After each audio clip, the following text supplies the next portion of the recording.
Mesdames et messieurs, bonjour. Nous sommes le jeudi 20 février. On parlait Champions League sur ce plateau. Juste avant le début de l'émission, comme quoi il n'y a que des fans de foot ici au niveau de la télévision Futur Média. Je suis sûre que c'est pareil chez vous et que les hommes vous fatiguent ces temps-ci. Mais bon, tenez bon, ça passe et puis on va avoir d'autres programmes comme les programmes de la télévision Futur Média. Ce matin, Mamadou Ndiaye est là pour nous parler sport, mais aussi pour nous parler de la visite de Youssou Ndour au Bamako et du Saba organisé par Dieynaba Seydouba. Tu seras là pour nous parler d'actualité et de patrimoine. Oustaz Assane mu ngi fi pour dîner ji. Tonton Garmi sera là pour magal ñu comme ni ko Baye Cheikh di waxee tous les matins. Sophie dina fi nekk pour toggal ñu un bon plat.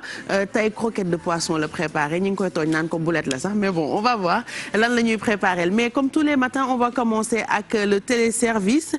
notamment météo du jour bi yéen a ko gën seetlu fan yi yëpp février la ñu nekk mais on a l'impression qu'on est au mois de mai wala juin parce que température matinale yi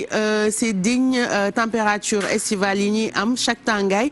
Kolda ak Ziguinchor ñi ngi yeewoo 20 degrés tey. On a 22 degrés à Saint-Louis, 23 à Dakar, à Kaolack, Tamba, 24 degrés à Kédougou, Diourbel yeewoo na 25 degrés moom Matam ak Podor, Linguère moo gën a tàng tey si suba si ndax 26 degrés la yeewoo muy température yu extraordinaire par rapport ak période bi nga xamante ne ci la ñu nekk nii. Dakar moo nar a gën a féex ci après-midi bi ak 29 degrés sinon dinañu am 33 degrés à Saint-Louis, 38 à Ziguinchor, 39 à Diourbel, 40 degrés à Kaolack, Tamba ak Podor ak Linguère ak Matam Kédougou ak Kolda ñu nar a gën a tàng tey si suba si ngoon plutôt ak 41 degrés mu mel ni tàngaay bi daal dugg si na bu baax ñun ñi doon yaakaar seddaay ñëwaat. Horaire u marée yi ñu ngi nii première marée haute bi jàll na c'était à 7h11 du matin bi ci topp ce sera à 19h35 pour les marées basses bi ci jiitu ce sera à 1h04 du matin beneen bi ce sera à 13h05. suñu mbokk nappkat yi nga xamante ne ñoom ñooy dem géej mun nañoo waaj ndax meilleur moment pour dem nappi mu ngi nar a nekk entre 11h01 ak 13h01 beneen bi ce sera entre 23h06 ak 1h06 du matin donc loolu moo nekk meilleur moment yi pour dem géej jëli fa ay jën waaye bu leen fàtte comme ni ñu leen koy waxee tous les matins seen gilet de sauvetage ndax moo leen mën a protéger bu géej gi amee leen loo xamante ne gis ngeen ko mu xaw leen jaaxal. naaj bi tey yeewu na à 7h31 du matin il va se coucher à 19h15 voilà c'était tout pour la météo ngeen jël ko yóbbaale ko seen domaine d'activité mu mun leen servir tout au long de la journée on continue téléservice bi ak taux de change bi nga xamante ne bu dee da ngeen yor xaalis wax ko wecceeku mun ngeen ci basé wu $1 mi ngi toll ci 605,416 francs CFA €1 mi ngi toll ci 655,957 francs CFA. Une livre sterling mi ngi toll ci 786,900 francs CFA un yuan mi ngi toll ci 85,7256 francs CFA un dirham mi ngi toll ci 62,2124 francs CFA one dalasi mi ngi toll ci 11,8679 francs CFA seen taux de change moo ngi nii bu ngeen dee wecceeku xaalis mun ngeen ci basé wu mu mën leen servir. pour ñi nga xamante ne mooy suñu mbokku julli ci waxtu julli yee ngi nii suba julli woon nañ ko à 6h22 tisbaar dinañ ko julli à 13h24 takkusaan dinañ ko julli à 16h45 timis à 19h19 gée dinañ ko julli à 20h23 pour suñu mbokk chrétiens yi nga xamante ne ñoom ñooy dem église ñu jox leen waxtu messe yi donc cathédrale am na messe à 7h ak 18h30 martyr de l'Ouganda am na messe à 6h30 et à 18h30 église Saint-Joseph dina am messe à 18h30. On passe sur les informations ginnaaw téléservice bi ñu commencé ko suñu site bi di igfm.sn site bi nga xamante ne boo fa duggee information yu wér te wóor moom ngay am tey ji li ñu titré à la une on peut lire Bamako Youssou Ndour reçu par le patron de la MINUSMA les soldats sénégalais cités donc mun ngeen am plus de détails ci igfm.sn et puis visite Youssou Ndour bi ci Bamako dinañ ci dellu si waat nu mu gën a yaatoo après la publicité ndaxte am na yu am solo yu mu fa defal yu mu fa amal am na yeneen i actualité yoo xamante ne mun ngeen ko ci lire comme Kémi Seba qui annonce son retour au Sénégal dimanche prochain Touba 4 filles asphyxiées et séquestrées dans un bâtiment inachevé on parle de coronavirus de banque mondiale et les paradis fiscaux, toujours dans IGFM.sn. En information internationale, on peut lire Royaume-Uni, un système à point durci le contrôle de l'immigration. Et le lancement de Dundal Suuf, un projet destiné à augmenter la production waxtaane travaux du stade olympique yi nga xamante ne tey la ñu koy lancé et puis Nouakchott qui annule les mandats d'arrêt internationaux contre Boamatou et Chafi. Information yëpp mi ngi ci seen biir site igfm.sn loo leen fi bëgg actualité politique sportive société actualité internationale des vidéos yoo xamante ne mën ngeen ko fa gis ak lépp lu jëm ci wàllu people mi ngi ci site bii di igfm.sn donc tàmm leen di fa dugg. On continue toujours en information avec la revue des titres ñu nar ci ànd ak Mamadou Ndiaye bonjour. Bonjour Bijou, bonjour chers téléspectateurs. Waaw ñu fas yéene def revue des titres. Naka Ligue des champions bi. Yow yaa ngi wax ñii dañoo bëgg football ñii bëgguñu football de boo demee dañuy def Paris sportif. leer na ma ni loolu la ñi niñ ci sonnee nii du neen donc on y va ak revue des titres bi en commençant par l'Observateur qui nous parle d'acquisition de véhicules de l'administration. Macky Sall débusque un scandale à 5 milliards de francs CFA. waaw démb le communiqué bu conseil des ministres bi président de la République Macky Sall jël dogal dakkal lépp li nga xamante ni maanaam ni ñuy joxe véhicule de l'administration maanaam véhicule yi nga oto yi nga xam ne dañ koy jox ñi nga xam ne ñooy nekk ci nguur geek ñi nga xam ne ministres yeek ñi ko ngànk président de la République Macky Sall dakkal loolu d'ailleurs décret boobu li décision bi mu jël dafa nar a nekk en vigueur tey observateur ñëw ci ak gëstu bu leer indi ci gëstu yaatu ak li nga xamante ni lan moo tax président de la République jël dogal bu ni mel lan mbir koppar mi ngi ci biir ñaata la toll lépp mi ngi ci observateur bu tey bi leneen li ñu ci mën a jàpp comme une ci observateur bi mën nañ ci gis enquête sur le colonel Kébé mi nga xamante ni actuellement dafa nekk koo xamante ni bu yàggul dara gis nañ ko ci mbirum opposition mu tax am ci taxawaay bi nga xamante ni temps yi ñi ngi ci ay jafe-jafe keroog ba mu bëggee voyager war a dem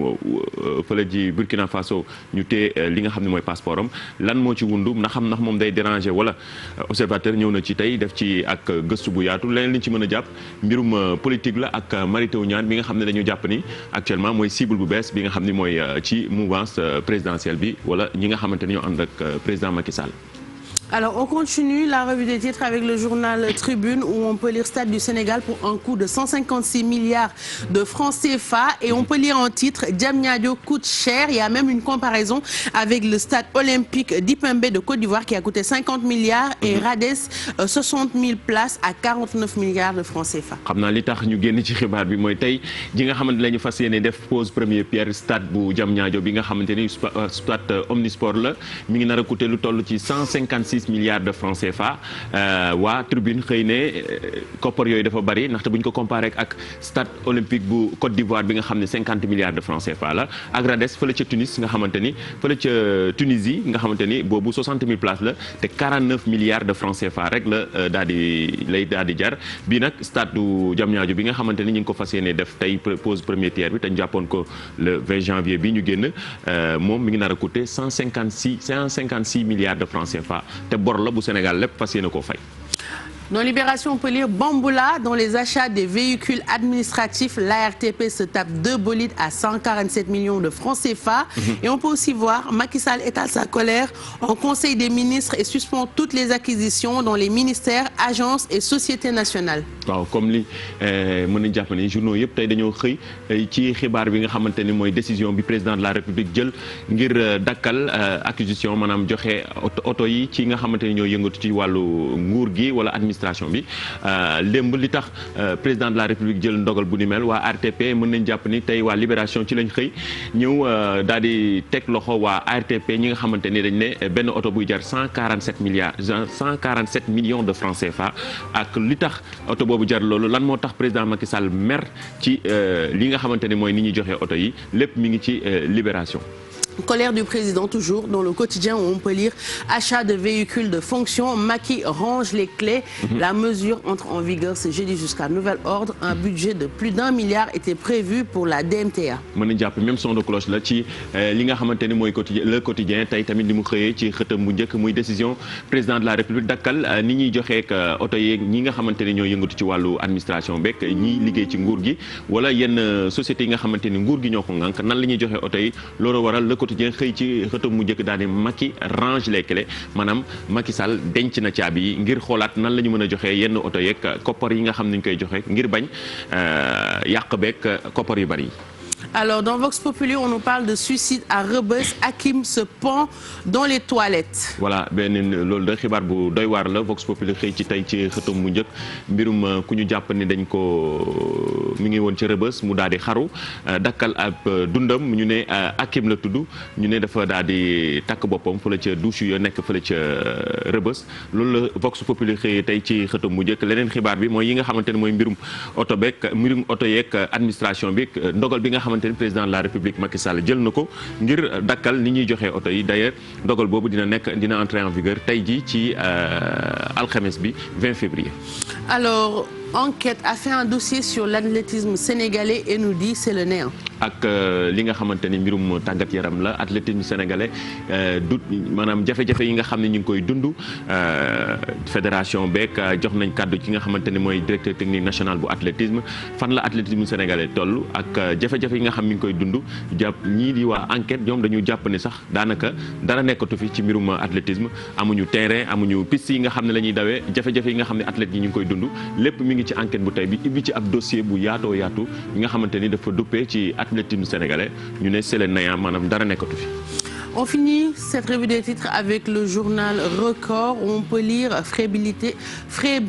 fébrilité plutôt, excusez-moi, manque d'impact et de créativité, Ghana une ombre au tableau du PSG avec un point d'interrogation. waaw loolu la Record xëyee tey ci xëtam mu njëkk day mbirum tàggat yaram Record nekk premier quotidien sportif fii ci Sénégal di ñëw ci mbir taxawaayu Idrissa Gana Gueye ak clubam bii di Paris Saint-Germain depuis ba mu jógee ci blessure jafe-jafe yi nga xam ne mi ngi koy dund ak ci nga xamante mi ngi koy dund ak clubam bii di Paris Saint-Germain mais surtout défaite bi nga xam ne am nañ ko bërki démb seen diggante ak Dortmund ci manche aller huitième de finale yu Ligue des Champions leneen xibaar yi Europa League ak Olympiakos beneen sénégalais ñu fas yéene ko xaar di défenseur bi di Pape Abdou ak kii di nga xamante ne dafa fas yéene taxaw devant Arsenal maanaam devant attaquant yi ci mel ni ñoom Aubameyang yeneen xibaar ñi nga xamante ni soxal na wàllu tàggat yaram mi ngi ci Record nekk premier quotidien sportif fii ci Sénégal. Merci beaucoup Mamadou Ndiaye pour cette revue des titres Mamadou Mohamed Ndiaye dina ci gën a dellu si ci biir revue de presse bi donc tout à l'heure maa ngi leen koy wax Mamadou Ndiaye mi ngi fi nara waxtaanee actualité ak Coro moom tamit mu nar a ñëw indi patrimoine tey tonton Garmi dina fi nekk defal ñu fàttaliku magal ñu oustaz dina ñëw waxtaanee dîner ji et puis Sophie dinañu toggal plat bu neex comme ni mu koy defee tous les matins dinañ waxtaanee aussi Bamako ak Saba bi ñu fay préparer rencontre yi fa Youssou Ndour def mais en attendant dañuy dem Bamako ak Youssou Ndour mu nekk suñu clip du jour dem ci publicité yi avant ñuy ñëw eggali.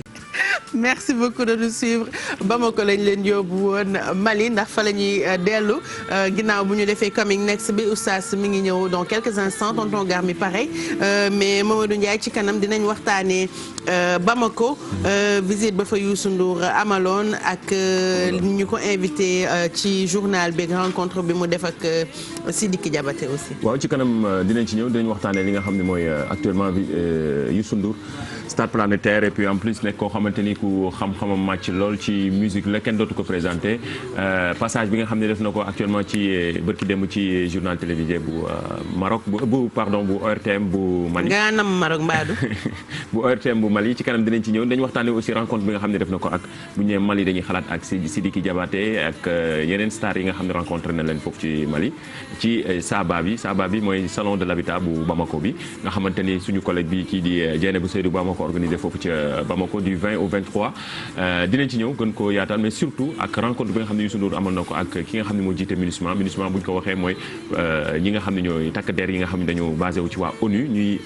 gérer sécurité bi actuellement fële ci Mali. ci kanam lay doon et puis avant ñuy jàll ci Coro lim ñu indil tey patrimoine xam naa du ñàkk ñu wanaat leen bande annonce su Saba bi nga xamante ne ñu ngi koy waajal fële ca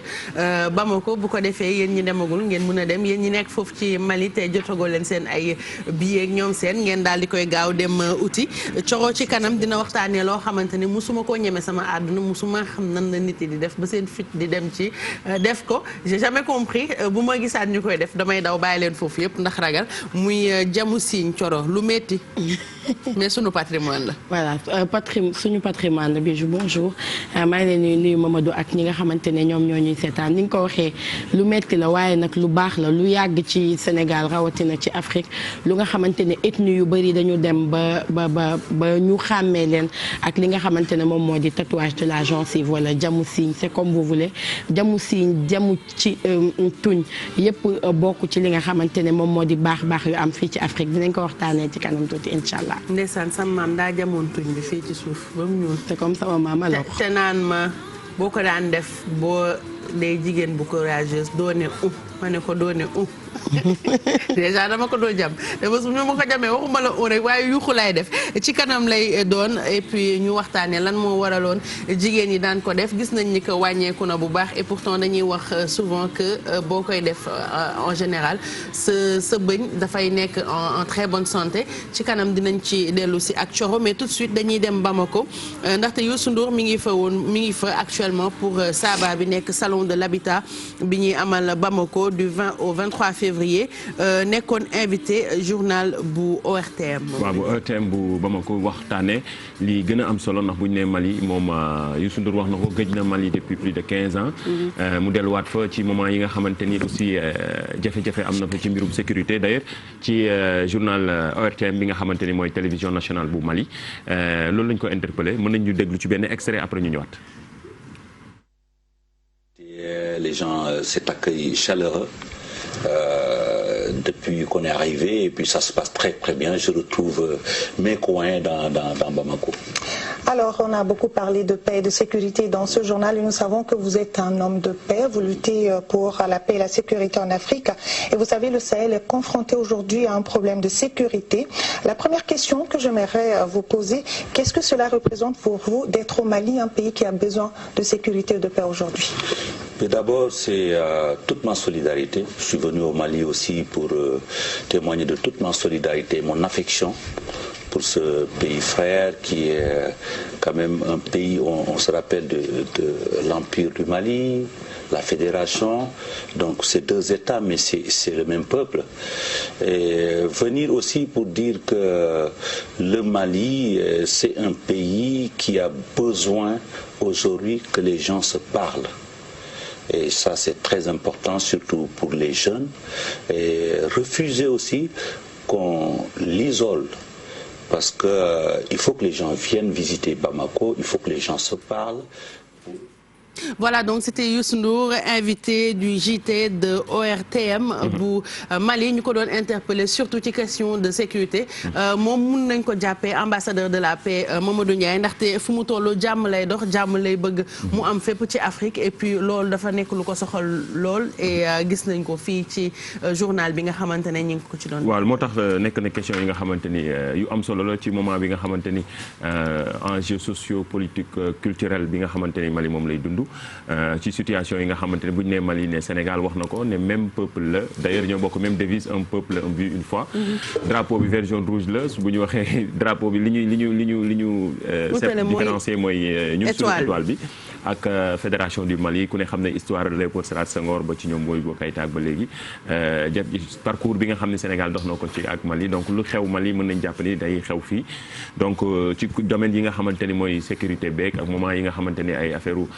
attentat ak mbiri jihadisme yi ak sécurité loolu lu am solo la question yooyu ñu interpellé ko ci mu wax ci lu am solo li nga xamante ne moom wax nga ko Youssou Ndour dafa nekk koo xam ne ambassadeur de la paix la am na yeneen tànk yi nga xamante ni dox na ko fële ca Mali ay jéego yu am solo toujours ci mbirum sécurité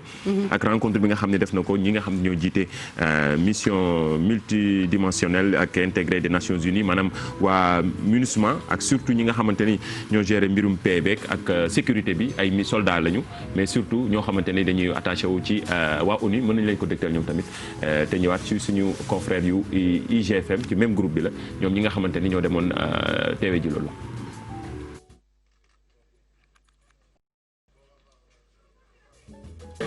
Je je suis venu apporter mon soutien et nous en avons profité pour échanger sur le contingent sénégalais qui se comporte très bien. Il a soulevé ici et aussi les encourager et leur dire qu'ils ne sont pas seuls. Toute personne, tout pays, les contingents qui se sont engagés ici, les encourager et leur dire toute notre fierté parce que sans la paix, on ne peut pas avancer.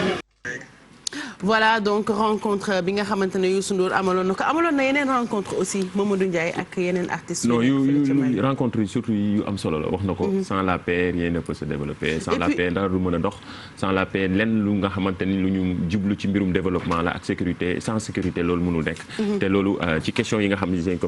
doon nañ ko fa xaar du rek ci artiste gi mu doon du rek ci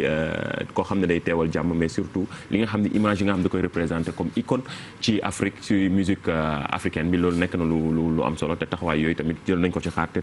nekkal na ko. c'est que en fait soo xasee ba nekk icône c'est pas juste ci domaine bi ngay évoluer lañ lay xaar mais comme nit yi boo waxee dañ lay déglu. bu insécurité amee ci yenn dëkk yu ci mel ni Mali nga xamante ne ñun ak moom a takkaloo li ñu boole bëri na ñun waruñu yaakaar rek genre Mali moo concerné nous on n'est pas concerné. du mu dem xam ne lii mission wam la mu waxtaanee ko jéem a gën a indi jàmm foofu ci Mali ndax seen jàmm mooy suñu jàmm. mooy comme li ñu doon wax léegi rek ci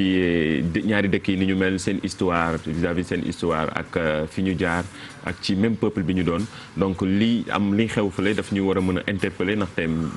même peuple bi la te loolu taxawaay boobu am na solo mais du rek ci mbirum sécurité beeg yooyu day daje na fa ak ay artistes nag bu ñu nee Mali dañu naan Sidiki Diabaté je pense bien mën nañu am image yi rencontre bi nga xamante ne mën na ko ak Sidiki Diabaté di fàttali ni Youssou Ndour invité woon na ko ci Bercy bi mu am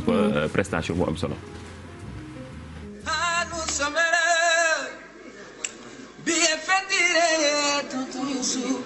Sois le bienvenu.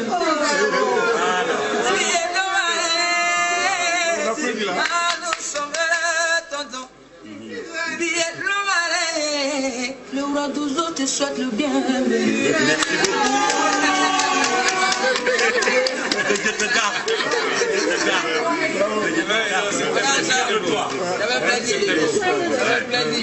Bonheur. On va les laisser aller se reposer, il a besoin de ça. Et on va se donner.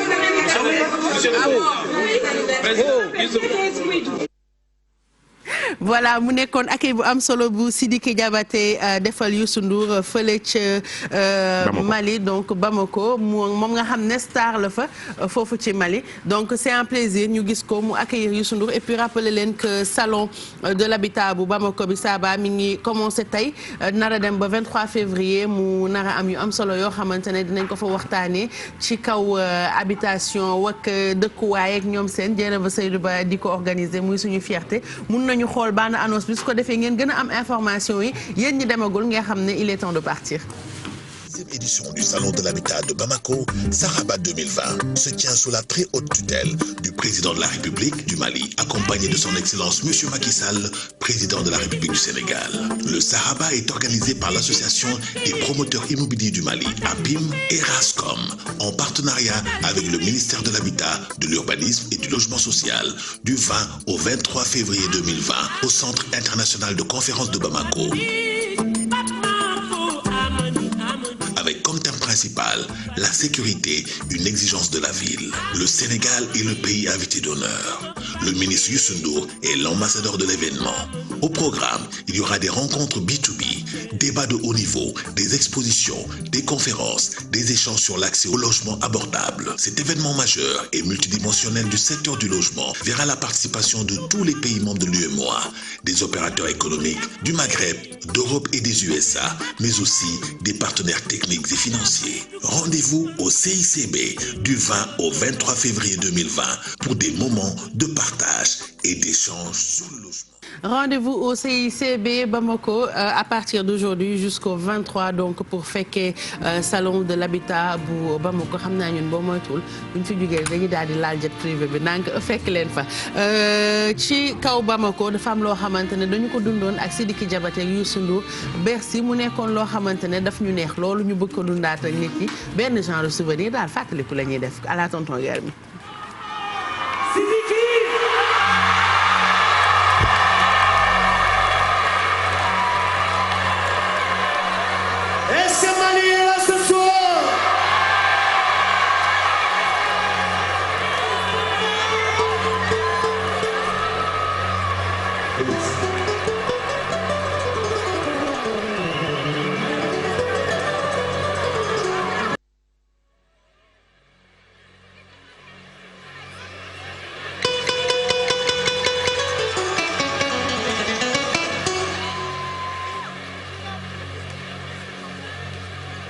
Diabaté.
Est-ce que le Sénégal est là ce soir?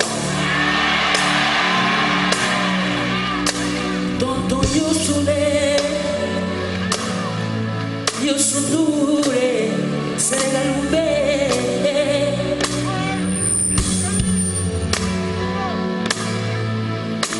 Jarabi,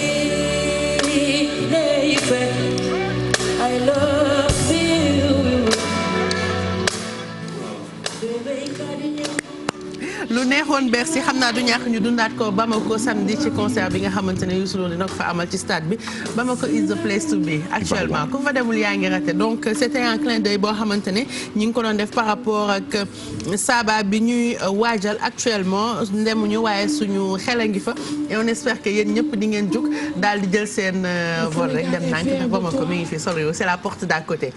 biñ koy teg nag soo fi fecc na fi ba sànni ay dàllam fi mu toll nii soo fi doy nga waar yow Sidiki mii li muy wax déggoo ko du joolaa de. joolaa la waaye monsieur Ndiaye bambara la. ok maa ngi soog a comprendre. sànneekul ci loo ne. ça va Bisou maa indi tey ça va maa ngi lay nuyu Bisou di nuyu mbokk yi xarit dañuy seetaan tey nag ay beignet de poisson la andi comme ni nga ko gisee nii. Coro nee na boulet la. neel boulet tamay ñu jàmm. du boulet Coro bu sottee doo lekk de. bu paree du boulet doo laal. waaw bu paree bu dee boulet la di nga lekk bu dee du boulet doo lekk. noppi naa beignet de poisson. waaw kay waa kay Bisou gis ngeen ni tey nag ay lot la ñu andi. ñu filé ko moom la ñu nar a jël nag comme beignet de crevette mais dañuy changer crevette bi def ko nag li nga xam ni mooy beignet de poisson. am nañu lot bi am nañu piment jaune poivron vert ak rouge oignon vert. oignon normal am nañu ail chapelure aussi am nañu ko lait concentré non sucré levure chimique farine épices ak li nga xam ne mooy laitue pour décorer li nga xamante ne mooy suñuy beignet de poisson yi ci kanam. ci kanam lay doon on a hâte Sophie ndax lot moom ba nga ko annoncé la suñu xol sedd. boo koy lekk da ngay mel ni kuy lekk ginaar. dañu koy mariner ba nga xam ni goût bi day génn citronné ko ba mu neex. nga xam ni pâte bi rek la ñuy defar daal di koy frire bisu ci kanam xam naa dina la neex. très bien ça. donc ci kanam Sophie defaral ñu beignet de lot yi mais tout de suite dañuy jàll ci li nga xamante ne moom moo gën a marqué sunu actualité muy pose première pierre bi nga xam ne ñu ngi koy def ci stade olympique bu Sénégal bi. ndax ko def tey. waaw tey la bu jëm ñaajo tey la xanaa dina nekk li nga xamante ni lu neex sportif yëpp la ndaxte à chaque fois dañuy ŋàññi jafe-jafe yi nga xam ne dañ koy am ci wàllu tàggat yaram ak fu ñu koy defee manque d'infrastructure yi mais nag bu ñu jàppee ni tey la c'est officiel maintenant c'est tey la ñu jàpp li nga xamante ni mooy pose première pierre bi ñu ko jàpp ci bu 16h jotee fële ca jëm ñaajo mu nekk li nga xamante ni lu am solo ndaxte ñu ngi ko annoncé woon le 20 janvier bii ñu génn gannaaw ba lañ ko repoussé waat ba le 20 février ñu fas yéene def pose première pierre bi te construction yi ñu ne ci benn communiqué bi nga xamante ni ñii di nguur gi ñoo ko def ñu ne dina durer 17 mois maanaam 1 an yeneen 5 mois yi nga xam ne daf ci nar a topp pour ñu livrer li nga xamante ne mooy stade olympique bi nga xam ne bu Diamniadio bi mën nañu ko jàpp stade bu moderne lay doon boo xamante ne day nekk ci norme FIFA loolu la ñu wax ci communiqué bi mais toujours day rester aussi ci stade bi nga xamante ne dina moderne trop dina am beneen pàcc bi nga xam ne dañ koy jagleel lii di wàllu athlétisme ak dinañ ko am foofu piste comme piste d'athlétisme nga xamante ni ko am ci biir stade bi leneen li ci mën a jàppit aussi li tax stade bi ñëw na ci moment bi nga xamante ni dina nekk moment bi nga xam ne Sénégal da koo soxla ndaxte fii wax naa ko sànq ne dañoo ñàkk li nga xamante ni mooy infrastructure sportive bu équipe nationale di jouer stade Lat Dior donte ñu ngi koy defaraat ba léegi mais gis nañ ni war nañ Sénégal mérité na am stade bu ëppul dayoo boobu nga xamante ni mooy stade Lat Dior bu Thiès bi donte nag nga xamante ni actuellement ci match yi ñu jëm ci mois de mars bi éliminatoire Coupe d'Afrique bu 2021 Sénégal fa la fas yéene recevoir ñii di waa Guinée-Bissau double confrontation boobu mën nga xam ne mooy concerné 3e ak 4e journée leneen li ñu mën a jàppaat ci inauguration bi mooy dafa ñëw ci période bi nga xamante ni Sénégal day préparé lii di JOJ yu 2022 bi nga xamante ni Sénégal moo ko fas yéene organisé mu nekk ci moment bi nga xamante ni beneen événement sportif bu mag la ndaxte mu Sénégal moo nar a nekk pays africain bu njëkk bi ko organisé bari ko woon lool ñu ko doon xëccoo ñu jox ko Sénégal ngir mu organiser li nga xam ne mooy JOJ mooy Jeux olympiques de la jeunesse yi nga xam ne ñu ngi ko jàpp ci atum 2022 donc stade boobu nag dina nekk stade bu 50 000 places di coûter Sénégal 156 milliards de francs CFA tey gis nañ ci une bi tribune bi nga xamante ni daf ci ñëw comparé ko li nga xamante ne mooy waaw ñu ne Diamniadio coûte cher même standing ndaxte buñ ko comparé ak stade bu Rades bi nga xamante ne moo nekk fële ca Tunis nga xamante ne 60 000 places la ñu ne mi ngi coûté woon 49 milliards de francs CFA ak stade bi nga xamante ne aussi mooy stade olympique bu IBM bi nga xam ne moo nekk boobu ca Côte d'Ivoire ca Abidjan ñu ngi ko jàpp ca boobu somme bi mi ngi toll ci 50 milliards de francs CFA bii di sunu stade olympique bi nga xam ne bees la donte comparaison n'est pas raison mais gis nañ ni mi ngi nar a coûter le Sénégal ak 156 milliards yoo xamante ni mais lan benn entreprise Mamadou Ndiaye leen laa bëgg a xam man Sénégal tout le temps suñu fiy construire benn entité wala ñuy jënd dara suñ ko comparé ak yeneen dëkk yi li ñu ko jëndee ñun day gën a cher ci ñun. li nga wax noonu bari na solo am na solo trop parce que dafa nekk boo xoolee ci terre du ma ci dugg ci kii bu ñuy comparé ak yeneen dëkk yi nga xamante ne même mën nañu wax ni même chose lay doon ak li nga xam moom la ñu am ñun toujours dañuy gis ni suñu koppar mooy ëpp xaw ma nag. ba xam peut-être négociation yi la. toog moom nee na c'est parce que Dakar la vie coûte cher. c'est peut-être mën na nekk bu ñuy adapté wu ci ñun ni ñuy dundee mais xam naa ne loolu yeneen ñi nga xam ne mooy économiste ak ñi nga xam seen xam-xam gën na ci màcc nañ ci ñëw gën ci indi ay leeral mais en tout cas tey li tribune wax tey ci unam bi ci inauguration bi nekk na lu am solo mooy surtout comparer un peu stade bu olympique bi nga xam ne 50 000 places la ñu def nar a def pose première pierre bi tey ci ngoon fële ci bu 16h jotee ak yeneen stade yi nga xamante ni même standing la mën nañu ko jàpp moderne bi rek nekk ci norme FIFA muy Rades bi nga xam 60 000 places la coûté 49 milliards de francs CFA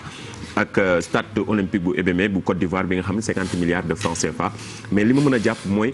bu Rades bi moom complexe la complexe bu mag la ndaxte am na chance dem fa complexe bu mag la dafa nekk stade football ci biir am beneen li nga xamante ne mooy parquet bu mag bi nga xam ne fa lañ doon defee afro basket bu mujj bi nga xam ci wàllu góor ñi ak yeneen discipline yi nga xamante ni que ça soit du rek football bi rek mais athlétisme yeeg yëpp li nga xam ne lu bari ci ngànk sport foofu la te dañoo dem fu sori oustaz mi xam na fi may wax génn tuuti Tunis dem ci beneen coin bi nga xamante ni dina ku mel ni Diamniadio ñu def fa li nga xamante ne mooy complexe bu mag am ay dëkkuwaay am li nga xamante ni aussi nit ñi nga xam ne ay sportif lañ fa mën a di def seen activité sportive mais en même temps di jege fi nga xam ne fi moom lañ koy defee te loolu nekk na lu am solo bu ñu fekkee stade olympique bu Diamniadio bii tamit même situation la wala comme ni ñu koy waxee ci communiqué bi liiree ni noonu la stade bi war a mel donc bu fekkee prix bi la jar na ko ndax ci moment bi nga xamante ni wax naa ko contexte bi mooy amuñu ñun bareetuñu loolu infrastructure sportive ci moment bi nga xamante ni mën nañu jàpp ne Dakar daanaka bu dul ci banlieue bi amul benn stade bi nga xamante ne am na fi ci zone bi ñu nekk Demba Diop bi nga xamante ni depuis bi ñu yi fi xewoon ci atum juillet 2017 ba léegi gannaaw ba dañu ko tëjee ba léegi ñi ngi ci ay mbirum construction beeg yooyu donc lii dina permettre ñu gën a amaat jëmm ak gëdd ci wàllu tàggat yaram taxawaay bi nga xamante ni surtout ci niveau football Sénégal position bi nga xam ne nekk na fa mooy première nation africaine depuis mois de mars bi ñu génn ba léegi mu mat at Sénégal di jiite ci Afrique ci wàllu football donte jëluñu Coupe d'Afrique ak finale bi nga xam def nañ ko ci atum 2019 waaye war nañ mën a am stade bi nga xamante ni dina gën a jox gëdd li nga xam te mooy football Sénégal gën ko wone ci image bu am solo donc li ñuy def mu dul saluer li nga xam ne mooy pose première pierre donte jarul kërti euphorie ak daw ji nga xamante ne mooy pose première pierre la rek xam naa ne nag du ci ñàkk noo def mbirum politique rax ci mais bu ñu sañoon ci nu mu gën a gaawee tamit loolu mu gën ci gën a am solo ndaxte bu ñuy def pose première pierre bu ñu sañoon fuy gën a am Mumbaay tamit donte mënul ñàkk ci Sénégal mooy fi nga xamante ne dañuy joxe clé yi la livraison bi foofu la mais bon mënuñu ko tere fii nga xamante ne ku ci nekk wane waale sa doole tamit mbirum politique def ci rax mais ñun sportif yi ñu gën a ñor mooy stade bi mu nekk stade bu moderne boo xamante ne fierté lay doon ci ñi nga xamante ne ñooy sport. ñu mën a organiser compétition yu mag yi mooy bu ñuy wax compétition yu mag mooy ñëpp dañuy xalaat Coupe d'Afrique des Nations kañ la ko Sénégal di organiser ndaxte ñun suñu génération bi fekkee mën nañu wax ni bu ñu ko fekk 92 bi ñuy organiser Coupe d'Afrique fekk nañ 92 sax mais c'est-à-dire subu mi ngi noonu donc Sénégal 92 ba léegi organiser wuñu benn compétition continentale bu mag donc war nañu mën a organiser benn compétition continentale bu mag te loolu pour cela pour ñu organiser il faut ñu am infrastructure yu mag infrastructure yi nga xamante ni dina respecter norme FIFA wala norme CAF te loolu ñu ngi ci bu fekkee stade bi ñuy wax ni ni ñu décrire noonu la fas yéene 156 milliards moom day respecter norme yi wala moom en tout cas benn entreprise turque moo gagné marché bi comme ni ñu ko defee woon ci Dakar Arena ñoom ñi nga xam ñoo ko tabaxoon ci atum ñu koy livré mois de mai 2018 boobu tamit gis nañ ni te bi ñu ko livré gis nañ ni Dakar Arena vraiment ñun ñu fa dem ñun ñëpp apprécié nañu ndaxte ci wàllu modernité lépp ma nga ca du lépp ndax nit ki tamit bu baaxee da ngay wax ni lii baax na te ñun ñi nga xam ne ay journalistes lañ bu ñuy dem Dakar Arena dañuy fekk lépp yemb connexion internet dañuy nekk bu début bu baax fi nga xamante ni ku ci nekk journaliste wala dara da nga mën a def sa liggéey supporter dañuy en toute sécurité nekk toog fu baax liggéey li ñuy liggéey wala ñun supporter def li nga xamante ni ñoo la fa indi delluwaat ci jàmm restauration bi pareil donc du ma tekk fi di wax Dakar Arena et éloge mais lu baax la mais en tout cas li niveau bi nga xamante ni moom lañ tabaxee Dakar Arena je pense bien war nañ ko mën a tabaxee stade bii di stade bu Diamniadio bi xaalis bi nag bari na mais loolu ñi nga xam ni lan fan lañ koy def ak nu ñu koy def nag bu fekkee li mu bari yëpp nañ ko def ci biir nee dañ koy leb dëgg moom mbirum xaalis bi moo ko ci ñor. waaw bari na moom maintenant après loo gis dafa am prix mais man sama seul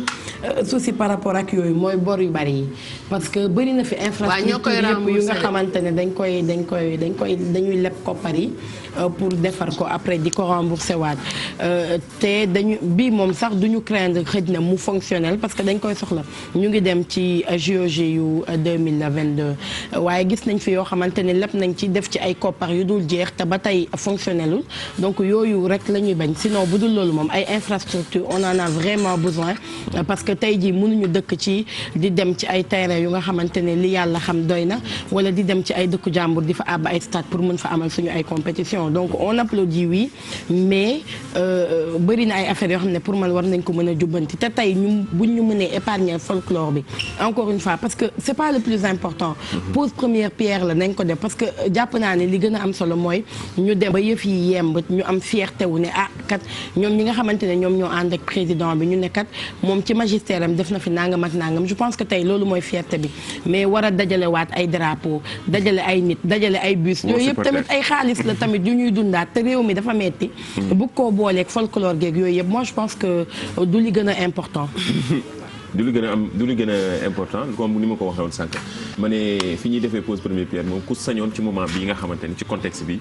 clé yi la ñuy livré boobu la folklore bi war a gën a mën a bari ndax dañu am fierté mais comme mënu ko tere ñi nga xamante ni tamit ñoo politiciens yi ndax dañuy war profité wane waale seen doole wane waale ne ñoom tamit ñoo defaale réalisation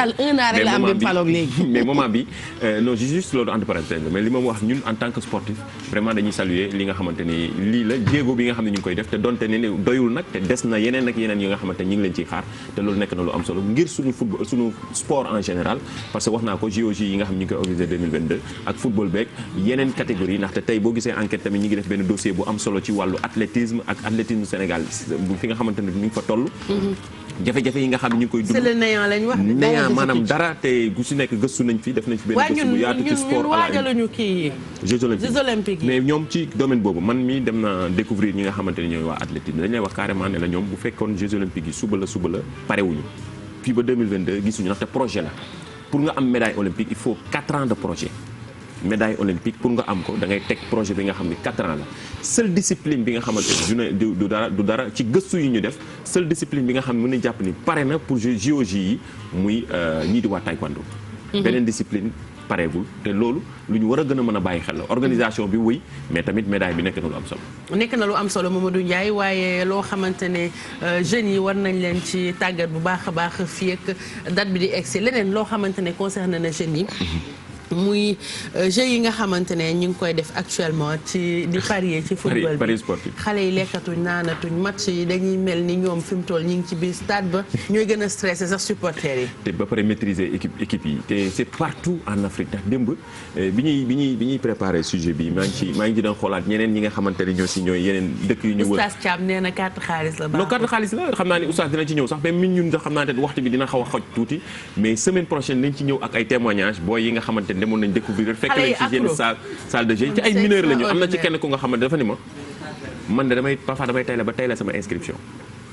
ngir gagné ci te léegi téléphone yi moo ko gën a yombal ngir gagné ci pari bi ndaxte téléphone yi tamit da nga ciy installé pari foot bi di jouer voilà da ciy permettre léegi du pari foot bi rek mais yeneen application yi nga xamante dina permettre en tant que mën nañ ko jàppale jeu la rek yoo xamante ni moo tax xale yi di gën di accroché wu ci football bi championnat yi week-end yi doo gisatee xale yi ñoom ñëpp mineur rek ñoom ñëpp li ma ci gën a naqari bu dee mag la garaawul mais ñi nga xam ne mineur lañu toll ci jàng bu ñu dembul sur place ñi ngi scotché wu ci seen smartphone ngir def jeu bi nga xamante ne mooy pari foot jeu de hasard la xam naa ni oustaz dina ci ñëw ñun semaine prochaine incha allah nañ ci ñëw ak témoignage yi nga xamante ni jël nañ ko. oustaz. waaw Bijou maa ngi lay nuyu ni ñu bokkal plateau bi ak téléspectateurs yi ñuy topp ci Yeewu Leen alxames bu jot di ñaan yàlla nañu yàlla defal jàmm. sujet yi mu indi yëpp am na solo ndax nit moom mënuloo wér te amuloo sa yaram wérul te bu sa yaram wérul doo mën a jàmm yàlla convenablement. donc sport dafa bokk ci li nga xamante ni d'abord l'islam daf ko digle ndax sport bi gën a complet la Yonent bi sallallahu alayhi wasallam digle woon ne nañ koy jàngal suñu ay doom muy natation nee nañ mooy sport bi gën a complet du noonu waxoon ne da leen jàngal seen doom yi natation ak itam ñu nekk ñi nga xamante ni ñu mën a diir lañu ba lu ñu diir rek man ko jëm loolu dafa am solo boo ñëwee ci li nga xamante ni moom ngay wax léegi ci xale yi nga xam ne ñu ngi jouer di carte xaalis bu fekkente ne am lañ ciy wut du ñu am dara ndax ki nga xamante ni jël na inscription dem tey la ko ngir dem carte ka xaalis kooku ëllëg bu échecgee bu mu ko jiñ kenn moom moo tooñ boppam te kii nga xam ne ay waajuram góorgóorlu nañ ba jox la ak ni jamono ji tëddee ak fi réew mi toll nga dem di def loolu yaa ngi def la nga xamante ni ëllëg fa muy mujjee ak yow du neex te loolu ndaw lu nekk da nga siy bàyyi xel damay faral di wax ne su may def si ay waxtaan wala conférence bu mag ñi toogee xale yi toog dama naan mag ñaa ngi ñi suñu ay papa lañu ay xale lañu woon comme ñun démb tey ñu ngi nii toog ñun itam fi mag ñi toog bu ëllëgee dañuy ñaan yàlla ñu toog fa maanaam ñoom fi ñu nekkoon ñun ñoo fa toog tey te fii ñu toog bu ëllëgee ñun ñoo fay toog xale boo gis mag la ñaan yàlla doon ko te mag moo gis xale la doonoon donc ku si nekk rek da nga si war a jàngat mooy que ne sa avenir bul ko tayle bul ko sacrifier mais surtout loo si def ne dëppoo ak li neex yàlla ak li neex ki nga xam ne moom mooy Seydina Muhammad sallallahu alayhi wa sallam loo siy gis ay xeexoo ay xiiroo ay ŋaayoo nga xamante ni talatuñu dara seen temps yëpp bu julli jotee da nga leen fay romb ba si weeru koor gi dafa woon nañ si benn sujet si wareefu Ramadan da nga leen fay romb amul guddi amul bëccëg man parfois ma doxantu yéen heure gis benn bu mel noonu ubbi xale yi nga gis fa te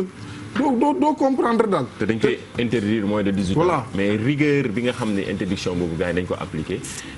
ba xam na ne loolu tamit samp nañ ci ab laaj ndax ci porte bi dañuy fay teg d'habitude benn nit bi nga xamante ne mooy xool ba xam na xale bi am na 18 ans wala amul 18 ans ngir mu mën a ñëw. mais est-ce que ñu ngi koy vérifier clairement parce que amoon na problème bu fi amoon xale yi nga xamante ne dañu demoon jouer gagné ensuite ñu ne leen amoo leen 18 ans donc mënoo leen ko recevoir xaalis bi alors que bi ñuy jouer kenn lijjantiwul ndax am nañ 18 ans wala déet. waaw parce que ki nga xam ne moo ubbi loolu aussi wala ñiy ubbi loolu lenn rek moo leen intéressé lekk xaalisu xale yi li des intéressé wu leen am nañ 18 ans 25 ans 30 ans lijjantiwuñu ko ñoom nañ ñëw andi xaalis bi jouer perte wala ñu jouer gagné ñu ne leen amu leen âge légal bi nga xam ne moom lañ permettre pour ku ko jouer loolu tamit intéressé wu leen lu si mën a am baaxul dafa xaram te jullit wala doomu jullit wala jël loolu dem di si tayle li nga xamante moom moo di xaalisam loo si am lu mu bari boo si saraxee yàlla bëggul boo si mayee nit yàlla bëggul loo si mën a def boo si tabaxalee sa yaay kër yàlla bëggul boo jëndalee sa papa oto yàlla bëggul yàlla nee na dafa lew te soxlaawul lu dul li nga xamante ni moom moo di lu lew kon xale yi nañu bàyyi xel li nga xamante ni moom mooy loolu ñu xam ne baaxul tey baaxul ëllëg bu fekkee ne bëgg nañ ëllëg ñu nekk ñi nga xamante ni ñu amal réew mi njëriñ la ñu nañ ko moytandiku bu baax a baax Bijou. jërëjëf oustaz xam naa ni bu ñu nuyoo tonton Gane ba pare dañuy eggaleeg yow rek ci li nga indi tey muy différence entre courant de pensée ak secte fàttali xale yi ne addict moom baaxul ci dara. muy lu bon looy jëfandikoo muy dugg sa yaram wala carte booy def ba nga xamante ne di la def noonu naka sudul noonu comme dem jël sa xaalisu yaay wala sa xaalisu papa sax pour mun a dem jouer ndax da nga accro boo perte il faut nga jouer ba gagner yu kenn xamul bañ ci dugg daal moo gën tonton Garmi. waaw maa ngi nuyu mbokku téléspectateurs yi bu baax di sargal tamit Bijou maa ngi lay nuyu di nuyu sama jarbaat yi lee di wax ne tam Coro Mbaar Ndiaye bu fekkee dama la takk nga wax ma dama la marié yow. waaw lu xew tonton loo maa wooyee. boo tardé dama la woo. yow àddina yaa ci dàqataan de. man ma gu baayam bii. boo tardé boo ma santaane man ko dama lay woo dama la marié. ma taw maa jiitu ci jàkka ja laa la ñaan wala église ba laa la ñaan ci plateau bi. moytu ma laisse-moi tranquille dégg li ma la wax. loolu de leer na xanaa. li ma la wax yëpp li nga wax nii ci kaw. waaw boobu dafa waroon nekk li ngay wax ci suuf mais dadul li ngay wax kon dama am ñaari langage. waaw man maluma noonu. man kay li ma la wax ci suuf doo ko wax fii ci kaw. nga ne du ma ko wax ndax man xam nga bëgguma laa booleeg àddina. nit Sénégalais foog ni noonu nga meloo. du ma ci wax xam nga Suisse dafa neutre. waaye di am mbégte nag ak contentement bu mag day teg la ay tànkam rek di seetaan te du wax du def dara du àtte du dóor du fayu xool daal lay jàpp. di wax ne dama fi dégg ñaari sujet benn bi nag dama ci ñëw rapidement muy stade bi. fierté la ci ñu doon ñaan pour ñu am stade. kañ lañ koy am yàlla indi na ko kooku nag dëgg-dëgg moom savouré ko wàññiwul dara rawatina mu nekk ci gox boo xam ne bile ka fa nekk dafa gëm réewam bëgg président fonk jeunesse ba kooku bu defee mobilisation ne day fekki maxtaar ba dara newu ci Mamadou Ndiaye kooku moom dama la ko wax day mel na kooku mooy non sérieux dafa am benn maire bu baax bu ñu naan Ndiagne Diop le député maire de Mbambilor dafa am maire yoo xam ne yii dañoo war a jël ci ñoom exemple te moom ci la bokk day liggéey réew te sans intérêt amul parti opposition amul leen te loolu dafa am solo kooku nag buñ dee samp stade ci biir dëkkam war na yëngal dëkk ba dëkk ba yëngu kooku moom loolu rek laa la ci wax bi ci des da nga ñëw léegi ci Paris ñi nga xam ne nii dañoo samp ay boutique def pour Paris rek la li leen ca ñor oustaz wax na ko seen bopp rek moo leen ñor vérifié wuñu xale bu am 18 ans di dugg foofu su ñëwee xoolal waa ji fee lay xool yoo dem new ci na xaalis bi dugg rek yooyu nag moom la ñu war a seet nan la ñuy régler suñu jeunesse su réew ñëpp ñu samp loolu ñu teg ay daan yoo xam ne yii même bu bokkee ci gouvernement bi ñu war a xam ne loolu dañ ko war a teg ci yoon mais sàmm ñu xale yi loolu nag te léegi bari na borom kër yi lu ñu teg xale yi ne ko fuuf yóbbu dëgg la fu ñu ko yóbbu ca Paris ba rek lañ ko jëm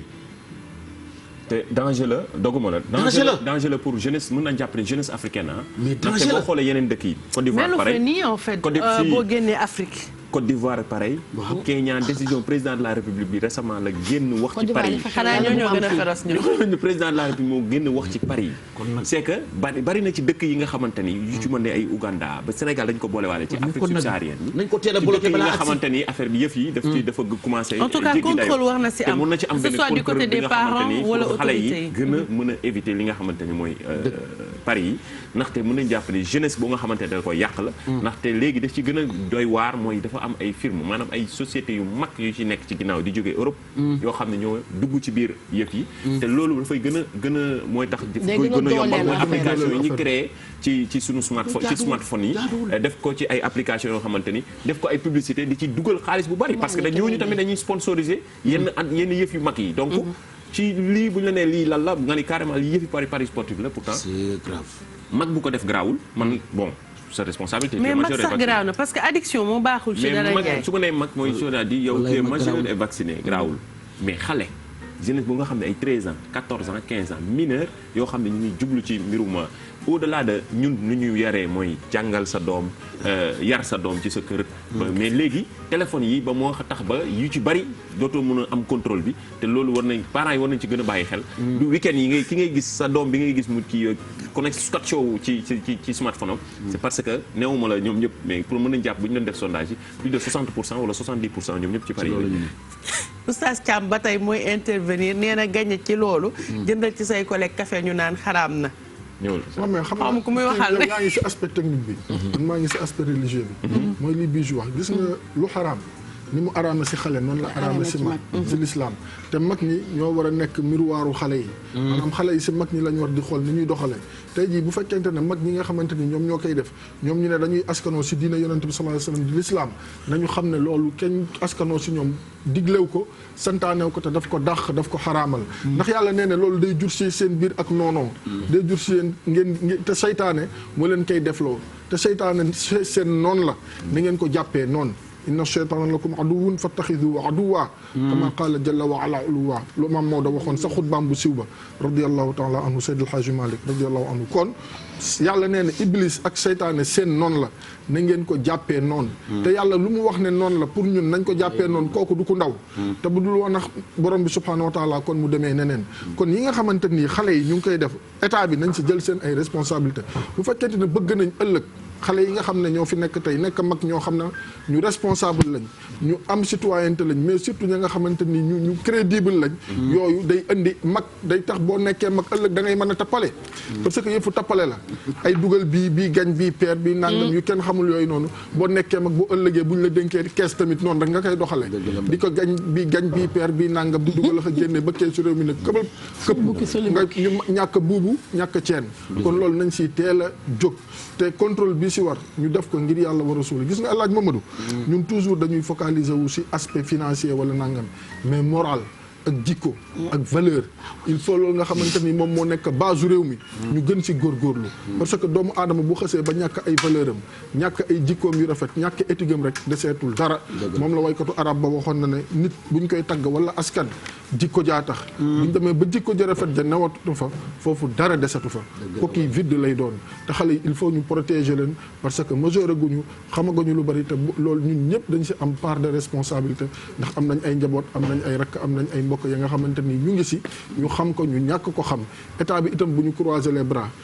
population bi responsabilité bi ñoom ñoo ko yàlla dénk nañ si bay seen waar seen képp kàttan ndax ñoom ku ne fexe nga ba sa doom du fa dem ñu ngi si yeneen nañ ñu protéger suñuy doom lu ñu mën ngir ëllëg ñu mën a amal njëriñ réew mi man daal loolu laa si gis di bàyyiloo xale yi xel lu nga nar a joué jo pari foot demal nga jël ko nga saraxe ko wala nga def ko sa ndey même bu dee 100 francs la ñu jéggal ma si kàddu bi woon bu dee fukki dërëm la wala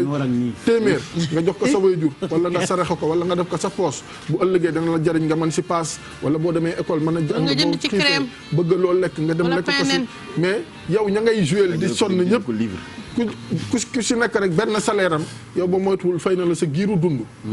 yaa ngi dégg yow nga bëgg si nekk di leen yokkal te yooyu yëpp mooy li Mamadou Ndiaye wax ñi nekk si ginnaaw li ñu si xam li si état bi xam ñun xamuñu ko si mais ñoom ñoo ñuy dimbali rek parce que tamit ndimbal dëgg la na sa fekk loxol borom mais bu ñu la dénkee tamit sas la yan la yow saa su nekk da ngay war a fexe li ñu lay dénk nga fexe noo ko ñoŋal te xale alalu yàlla la te ndénkaane yàlla la te ndénkaane yàlla dañ koy ñoŋal di jour dañuy continuer ci diine ji oustaz pare jeu yooyu moom jeu de hasard ak loolu yëpp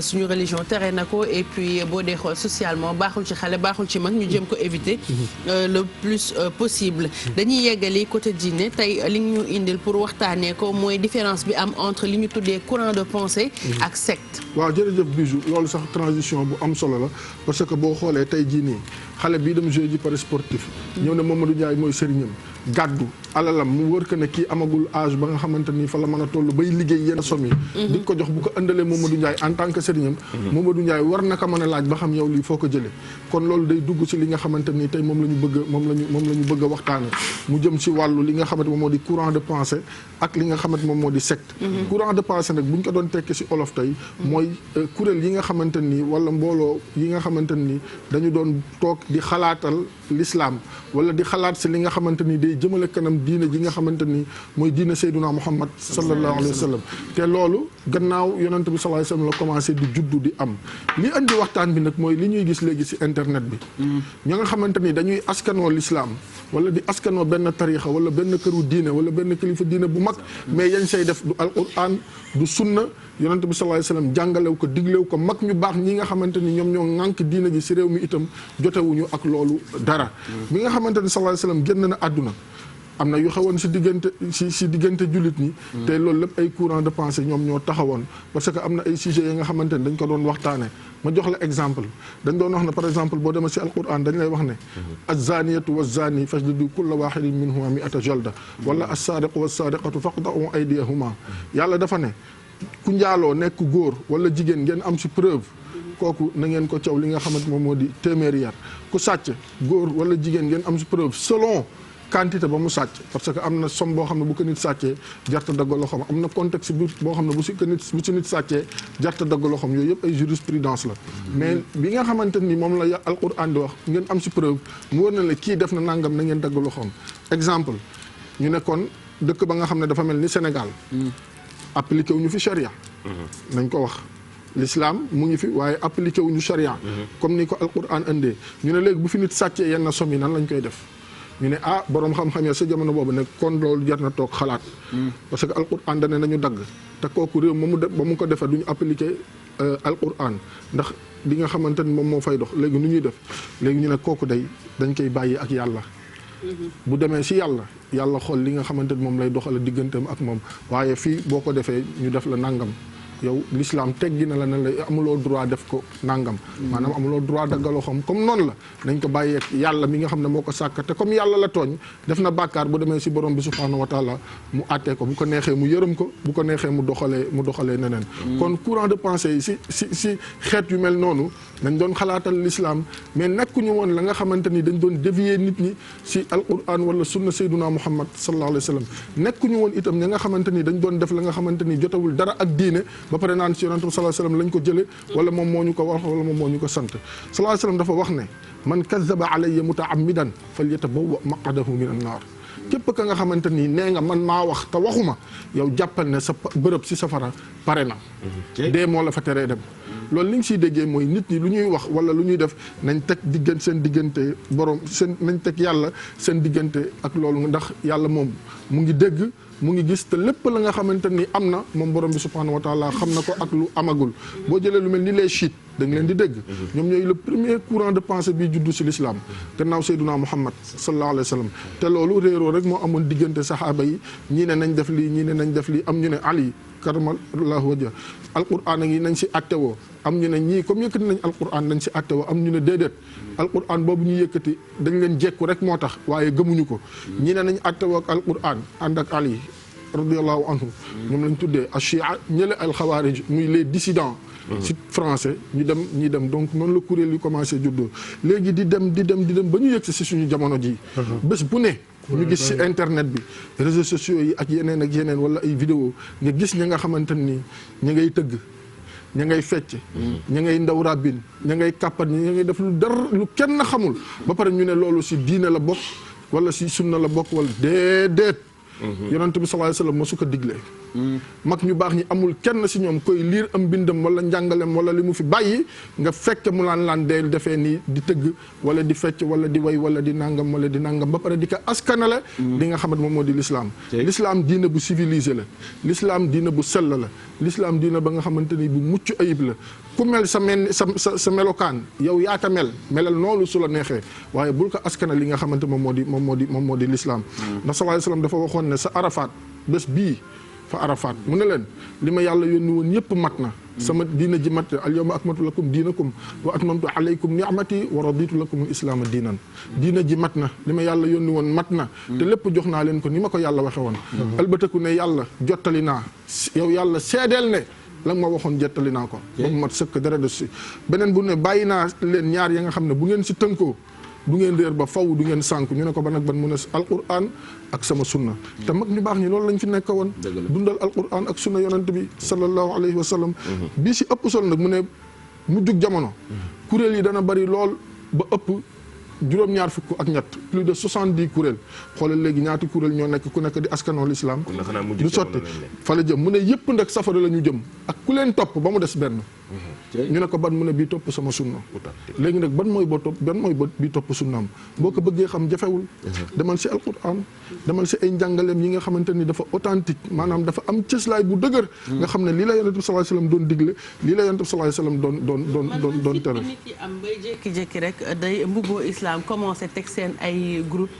groupuscule commencé wax comme si daal ñoom dafa am dañoo li ma naan lu ñu yaakaar daal laay waaw xam nga moo tax ñun jullit yi dañu war toujours fexe di jàng alquran bu ñu ko jàngee problème bi nga am ñun ñi si ëpp duñu ko am xam nga lu tax parce que yooyu yëpp alquran waxoon na ko ne jamono ngi ñëw am na ñoo xam ne dañuy jël alquran bi di si business yow li ngay wax intéressé wu leen de ay am fit wala nangam ñoom nañ am koom rek tous les moyens sont bons donc nañ nax nit ñi nañ oot nit ñi nañ xëcc nit ñi ba ñu ñëw l'essentiel li ñu bëgg si am koom ak bànneexu àdduna te teguñu ko fenn dul topp seen bakkan nañu ko am te loolu alquran waxoon nañu ko bu yàgg waaye yàlla nee na ñooñu jaruñu ñee ndax fi ñuy mujj ëllëg fan ngeen xam ngeen fa la ñu ne ko naam mu ne mooy fi dul neex ñu ne ko fan la mu ne id tabarra alladina tubi'u min alladina taba'u wa ra'aw al azaba wa taqatta'at bihum al asbab yàlla naa ne ba sa gi ñëw ñi nga xam ne ñoo doon toppee ñenn ñi ak ña leen doon topp dañuy xuloo ñañ doon topp maanaam ña ñuy wax naan ay sëriñ lañu te nekkuñu si dara du alquran du sunna du lu neex yàlla dañuy xuloo ak ña leen doon topp ndax lan gis nañ mbugal mi te la leen boole woon àdduna la jeex na kër gu rafet la fii la yem mënatoo ko may sëriñ si ka nga mooy sa sëriñ te toppul woon alquran ak sunna ay soxna yu rafet fii la yem mënoo ko way ka nga xam ne dafa waxoon ne sa sëriñ ne te toppul alquran ak sunna alalu àdduna wala chèque wala compte bancaire bu fees amul àllaaxira fii la yem mënoo ko jox àllaaxira ka nga xam ne da nga ne woon sa sëriñ la te toppul alquran toppul woon sunna sayyiduna muhammad sallallahu alayhi wasallam xuloo ba tàmbali nag yàlla mu ne ña nga xam ne ñoo doon toppa ñaan ak a neexoon ñu delluwaat démb ñii nga xam ne ñooñu doon nax naan ay sëriñ leen te duñu dara day danañ leen weddi bàyyi leen daw leen comme ni ñu dawee tey àllaaxira ndax ñëw si nit mu ne la nangam ak nangam jàngaloo ko nu ñuy jullee jàngaloo ko nu ñuy woore jàngaloo ko nu muy rafetal la jëmale si ay way juram jàngaloo ko nu ñuy aje màkk jàngaloo ko bu amee lu mat azaka ak nisaab naka la koy génne lu dul li mu lay jox rek moo la intéressé julli na woor na sa yoon nekku si faratay julli xam na ko ak yeneen sa yoon nekku si ma ne la kooku bàyyi ko fi ñu ñukk ne yàq bu forox te xam nga ëllëg fi ngeen di mujj mooy fii nga xam ne moom la yàlla subhanahu wa taala wax du neex alquran yàlla moo ko wax yàlla mun ne kadhalika yurihimullahu a'malahum hasaratin alayhim wa ma hum bi xaarijina min an naar yàlla ne nag bu boobaa ñañ doon topp ak ñi leen di topp ñëpp laay boole ndax seen jëf yañ doon jëf yëpp day nul mu nekk pertement ñu fayit te ñoom ñëpp gisuma lu leen di génne safara waxuma ko de yàlla moo ko wax si alquran la nekk boo demee si suratul baqara suma jumul da nga ko fay fekk yàlla wax ñu fukki mbir si alquran tëje ko wa anna hadha sirati mustaqiman fattabi'uhu wa la tattabi'u subula fatafarraqa bikum an sabilihi dhalikum wasaakum bihi la'allakum tattaqun fa lay daane la yàlla nee na yii ma leen digal si lii di commandement yi nga xamante ni wax na ko si jiitu aaya bi yàlla na ngeen ko topp lii mooy sama yoon xanaa koy mooy yoon wi yéen sallallahu alayhi wasallam doon wax ne ku ko topp dem aljana gis de safara la jëm mu ne bu ngeen ko toppee rek dem aljana bu ngeen ko toppul topp lu leen neex ak seen bakkan ak ña nga xam ne dañ naan ay sëriñ lañu te topp ñu alquran topp ñu sunna seen bànneexu bakkan rek la ñu topp yàlla nee na fañ leen di jëme mooy safara dañ leen di sànk te bu ngeen ñëwee ëllëg yéen ñëpp lay boole duma te kenn du ne ma lu tax man yàlla man maa sañ loolu kon li mooy yoonu njub na ngeen ko topp yàlla ne loolu laa leen di digal bu ngeen ko defee rek mucc àdduna bu ngeen ko defee mucc àllaaxira donc li ñuy wax mooy ndaw ñi waxuñu bu kenn topp kenn bu kenn dem si kenn mu jàngal la mais lépp na dëppoo alquran ak sunna sayyidina Muhammad sallallahu alayhi wa sallam lis des yëpp ay tappale la ay caaxaan la ay fo la te l'islam diine la ba nga xamante ni du diiney fo du diiney caaxaan du diiney tappale dafa nga ne magum jëmm wala xale bu ndaw waroon a jàngi liggéey fas jom xëy di kàppar ñu suba ba ngoon ba guddi jot fajar jot ñu ne allahu akbar nga tëdday xërën ba pare bëgg askalnoo sa bopp si diiney l'islam yaa ngi nax sa bopp ndax sallallahu alayhi wa sallam waxoon na ne ñaari rakki fajar moo gën addunaam ak li si biiram kon yi si des matatu la wax kon nañu gën a góorgóorlu suñu diine xam bu baax li nga xamante ni ñoom ñoo ñuy waar ak ñi nga xam ne ñoom ñoo ñuy digal li ñu ñuy digal lan la ñu xam fu ñuy teg suñuy tànk ngir ñu mën a mucc àdduna ñu mën a mucc àllaaxira ndax koo xam ne boo génnee àdduna len na la man si yow mooy nga taxaw ñu sang la defar la mu taxaw jullee la ñu gas ba mu xóot mu suul la mu delluwaat këram xamul lan nga nekkee ak koo xamante ni boo génnee àdduna du ko sax yëg dañ koy wane ko diwu génne na àdduna bu door ko yëg kon kooku bu fekkente ne jàpp nga ne fële mën na la ko lijjantil yaa ngi nax sa bopp ay xel la ñu yor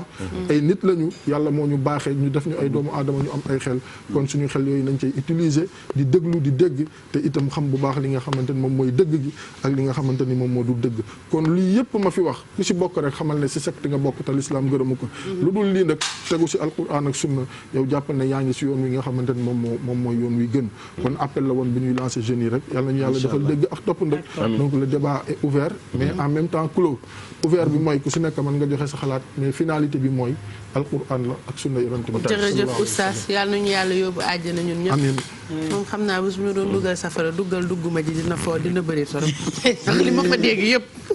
yàlla nañ ci yàlla musal xiir ñu ci yu baax yeeg yoon bi nga xamante ne moo jëmale ci yàlla rek ñu aw ci yàlla ci ñu daal bisu oustaz dafa waxati lu am solo dëgg la yow tonton Gari bi man yi daf may tiital sax waaw mais nag jar na ko it nag jar na ko nag xam nga nag tuuti parce que nit ki greffage ba toog nii nit ki bu tiitul dellu ginnaaw may décolleté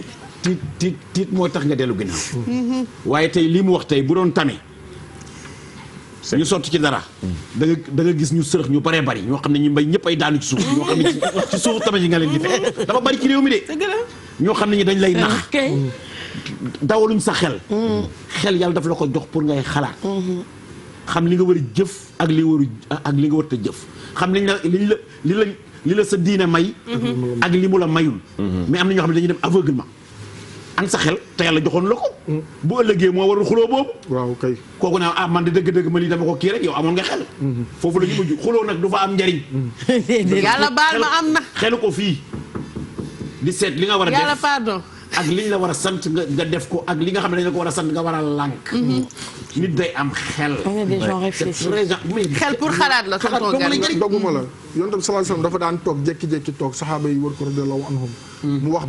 benn affaire ku mel ne Omar radiyallahu anhu nga xam ne moom dafa dëgëroon bu waxee ba yonent bi sallallahu alayhi wasallam waxee ba yeggal mu ne ko li nga wax yàllaa la ko wax wala sa xalaat la mu ne ko yàllaa ma ko wax mu ne ko amul problème ñu exécuté bu ne ko sama xalaat la mu ne nañ ko teg si table bi ñu discuté ko càmbar ko xool xalaat bi gën ñu doxal ko parce que suñu mbiri àdduna la te loolu dafa nekk la nga xamante moom mooy comme li ñuy wax fii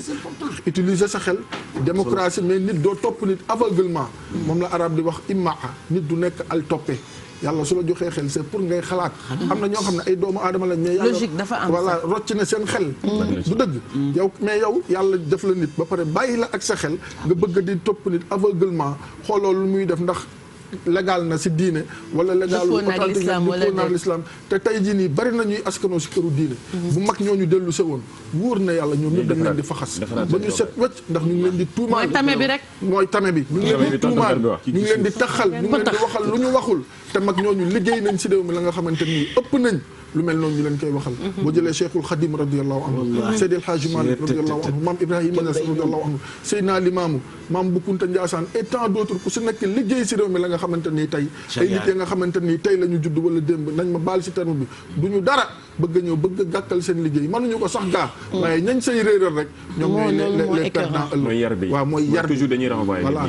ci yar bi rek ndax tey loo gis lu nekk sa bal ma rek mooy yar bi toujours mooy li gën a am solo mooy base bi xam na à chaque fois bu ñu fi toog di waxtaan bu ñu wax ne yar dafa am solo mooy base bi si nga bu ñu la yaree ci li ñu la war a yaree normalement je pense pas que ni di ngay yegg ci àddina foo xamante ni fëx dina la yóbbu wala leneen lu ñëw dina la këf ndax toujours da ngay nekk ci dafa am ci fooy taxaw bâtiment bu amulee fondement bu dëgër lu ñëw rek day ñëw day neex a daaneel donc je pense que lii gën a am solo li ñu ci gën a renvoyer nit ci que ça soit ci domaine religion bi gëm-gëm bi ak ci yeneen domaine bi mooy toujours ñuy teg lépp ci yar ndaxte yar ci la lépp mën a dox te réew bu ñu koy dox dañ koy teg ci yar te yenn réew yi moo tax yenn décisions yi nga xam ne ci mën nañu wax ne lii dafa nekk loo xamante du fii rek phénomène la dafa wër àdduna actuellement boo xoolee boo fekkee yeneen dëkk yi ci domaine religion bu ñu fay dugg dañuy wax toujours ci ñi nga xamante ne dañuy ŋàññi l'islam ñeneen ñi nga xamante ne ñi ngi jël seen lu leen neex liberté bi nga xamante ni actuellement liberté la ñuy wax gëmuñu dara wala dara mais toujours ñi nga xamante ne dañu am li ñu gëmoon xam ne seen àddina dañ ko war a mën a teg ci lii ak lii ak lii ba tey bu ñu àddina li dox ba fëx war leen mën a yóbbu wala leneen lu mën a loo xamante ne day naxasal seen xel war leen mën a yóbbu je pense bien que ne li ñu gën a mën a insister au delà oustaz li nga wax téere la lu ku nekk sa gëm-gëm dañ ci war a gën a mën a baax na tamit ñuy alerter xale yi mais tamit toujours ñuy renvoyer responsabilité yi parents yi mooy yar gi nekk na lu am sax xam nga loolu boo ko waxee rek dañuy dellu si li Yonent bi sallallahu alayhi wa sallam waxoon ne iqra boo du rek jàngal mais éduquer la moo taxoon mu ne addabani rabbi fa ahsana ta'dibi nee na yàlla moo ma yaral boppam moo tax sama yar rafet comme yàlla moo ko yaral boppam bi mu paree nag nañu xool leen si kii prototype baa ngi nii man maa ko yaral sama bopp xool leen si moom ngir ngeen mën a ngeen mën a yor yàlla royloo ñu kenn ku dul Seydunaa Muhammad sallallahu alayhi wa sallam moo tax mag ñi bi ñu ñëwee ñoom ñëpp ñi ma fi lim léegi ñoom lañ jox seen lépp boo demee Tiwaawan boo demee Touba boo demee Yoff boo demee Kaolack ak feneen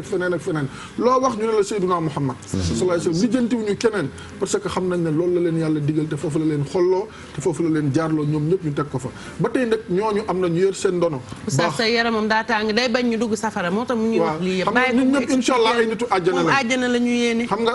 dafa am benn waay bu wax bu ne ëllëg yowmal xiyaam dafa am yàlla fii rek la yàlla di diglee si àddina nit di siisu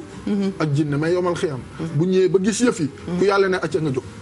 yàlla dafa am ku ñëw ne ko yàlla ne ko yow moom sa mbir sotti na demal àjjana kooku jóg dégg loolu mu ne keneen ki yow moom xam nga fi nga jëm jógal dem safara rek waa ji ne bëreet jóg dem fan safara waaw yàlla ne ko foo jëm mu ne ko yow fële nga may sante may bañ waaye fii loo ma sant dama koy def yaa ne ma dem safara laay jëm nii parce que lii ma gis nii moom amul xaar yàlla ne ko taxaw toogal mu toog mu ne ko sama yërmande ëpp na loolu comme digal naa la tey nga def yërëm naa la ngir sama ndigal li nga topp mais du tee nañu xool fi ñuy teg suñu tànk wallahi maa ngi koy répété waaw maa ngi koy nañ ko ñaan ñun ñëpp yàlla ñu yàlla yóbbu àjjana mais dama bëgg nit ñi ñu gëm leen na bo alquran ak l'islam carotte la toujours ma wax ko ak bâton boo waxee carotte bi wax àjjana ba mu pare nit ñi yàlla moo ko wax nee na safara day fees yàlla nañu ump nañu si yàlla musal am mboolem jullit mais nañu góorgóorlu ba loolu am nañu jàpp ne safara du am aka kay dañu xamul mooy sa genre gi rek toog fi ñu waxtaanu safara nga jékki-jékki ñëw naan am nañu jàpp ne safara du am bah oui c'est évident am na ñoo xamante ne parce que fi ñu koy teg mooy yërmande suñu borom donc il est important en fait ce que je veux dire c'est que c'est important ce que tu es en train de rappeler parce que ñu bëri jàpp nañ ni yërmande yàlla dina tax safara du am man juste une question bu yomb bi da nga ne safara ne am na ñoo xam ne nee nañu safara du am xam nga man ñoo nañ laan di considérer mooy ñi naan Dieu ba pare naan n'existe pas lu amul du am tur Dieu ba pare n'existe pas lu existé wul nu muy amee tur am de boo ne jëkkee ça existe parce que am na tur safara itam ku ne existé wul xamoo li xew li am solo yàlla ñu si yàlla musal na xale yi xool fi ñu teg seen tànk amiin yàlla nañu yàlla dugal àjjana ñun ñëpp oustaz jërëjëf amiin gis nga yàlla bu ñu góorgóorlu xeetu petit gi nañu góorgóorlu sax laay wax waaw ngar mi mu ngi noonu ak dibi ak man yàlla bu ñu yërëmul du baax su fi toogal bañ a dugg safara toogal jërëjëf oustaz si waxtaan bi yàlla yàlla dolli sutura rek amiin amiin Sophie kii la indi tey fa tiit di mënut a jóg moom it amul problème yàlla bëri na yërmande yàlla nañu xiirtal rek saa bu ñëwee rek mu fekkal ci ñu def lu baax di yéenante lu baax di def safoo daal di def lu baax amiin waay amiin waaw amiin dama ci ba mënumaa wax kii bi beignet de poisson beignet de poisson yi. waaw xanaa ñu defar ko rek daal di koy lekk en attendant rek yàlla baax na. on y va Bijou comme nag ni ñu leen ko expliqué woon sànq rek tey ay beignet de poisson lañ leen andil beignet de poisson yi nag dañu koy def comme poisson beignet crevette beignet de crevette mais bii lot nag la ñu choisir gis nga ni nag commencé woon nañ li nga xam ne mooy préparation au plat bi xam nga lot nag dafa xaw a faat dafay laaj nga mariner ko à l'avance ba mu saf gis nga ni nag dañu ko citronné def ci ail def tuuti sauce soja ak tuuti piment def sel poivre ak suñuy épices yi nga xam ne moom la ñuy utiliser pour à chaque fois bu ñuy toog pour relever li nga xam ne nag mooy goût bi déjà nag dañu ko bàyyi noonu ba mu dugg ci am goût bu baax dañuy ñëw defar li nga xam ne mooy pâte bi en attendant nag taal nañu li nga xam ni mooy suñu feu ba teg ci suñu poêle li may def nag mooy Bijou ñëw rek def ci huile de friture bi bàyyi ko nag le temps que muy tàng ñu defar pâte bi dafay laaj nag ñu def ci huile bu doy bi yoon parce que pour beignet yi mën a am couleur bu rafet déjà boo ko dugalee rek dafa war a plonger li nga xam ne mooy nekk ci kaw voilà bouteille bi yëpp laay def déjà lii mën naa ko tege nii de côté émincé naa fii nag ay oignon moom ci kanam laa koy utiliser pour sauce bi nga xamante ne mooy accompagner beignet yi nga xam ne moom lañ leen andil tey damay ñëw rek daal di def benn sachet levure ci suñu farine bi sotti ci épices yi voilà daal di def légèrement épicé ko lii nag curry la ak ail en poudre moom la ñu mélangé fii moom laay ñëw rek daal di ciy sotti suñu defee nag noonu ba pare on mélange de tout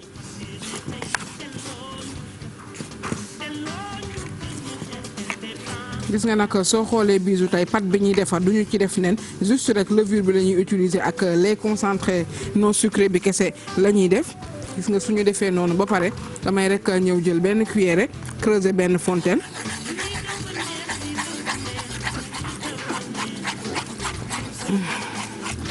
gis nga nii ñuy yëngal meew bi nànk rek ba nga xam ne day mélangé wu bu baax ak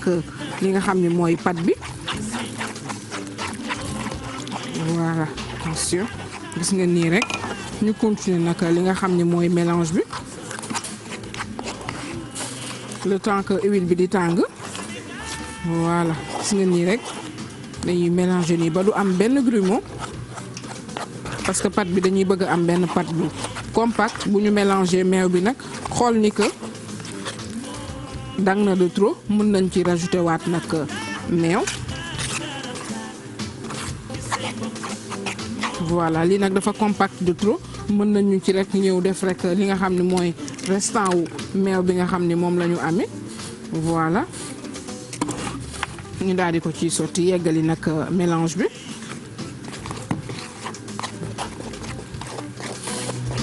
voilà gis nga ni dañu ko war a mélanger Bijou ba duñu am benn grumeau voilà gis nga ni pâte bu mel nii la ñuy soxla ni dañ koy mélanger bu baax ba nga xamante ne ni levure bi dafay mélanger bu baax ak li nga xam ne mooy farine bi ak meew bi ñu am nag benn mélange bu homogène voilà gis nga nii lañ ciy soxla mën naa ñëw rek jël li nga xam ne mooy kii yi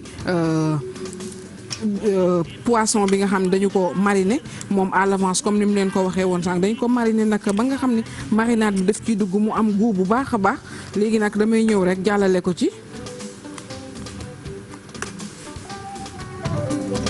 voilà léegi nag Bijou dama koy jegele nii rek bàyyi tuuti huile de friture bi daal di tàng normalement war na tàng bu huile bi tàngee rek ma jël quelques poissons yoo xam ne dama ko dagg gis nga ni en cube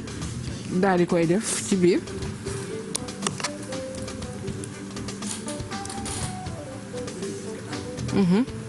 xam nga huile nag comme li ñuy wax à chaque fois rek diwlin waruñu ko bàyyi muy tàng de trop parce que li muy gën di tàng rek Bijou di ñu andil ay complications moo tax da ngay teg noonu boo xoolee ni tàng na tuuti rek nga daal di tremper say beignet daal di ko ci teg nii nànk bàyyi nag muy doore voilà gis nga nii rek ñu andiwaat beneen ñu continuer même chose mën naa bàyyi nag le temps que beignet yi ma def di ñor ma ñëw rek defar li nga xam ne mooy sauce bi nga xamante ne nii moo koy accompagner. Voilà nii nag mën naa wàññi gaz bi mu bañ a xëm. Voilà gis nga nag nii Bijou dama dagg fii de l'autre côté dama dagg tuuti poivron dagg oignon ak defar fii benn moutarde def benn sauce barbecue mooy piment bi la ñu def ak ketchup bi ak moutarde bi moom lañ fi def ci ay épices damay ñëw rek jël poivron yi ak oignon bi gis nga nii rek daal di ciy sotti lépp. lii nag day nekk benn sauce boo xam ni day doon benn sauce bu aigre boo xam ne mooy accompagner poisson bi mooy accompagner suñuy beignet moom kenn du ko togg nii rek lañ koy bàyyi. Voilà ñu rajouter ci tuuti sauce barbecue mélanger ko. Voilà gis nga lii nag moutarde la ketchup ak piment légèrement vinaigre ak sauce barbecue bi nga xamante ne ni moom lañ ci def léegi nii gis nga nag moom dañu koy tege de côté ñu ñëw rek surveiller beignet yi nga xam ne moom la ñu teg xool ndax ñor na ou pas.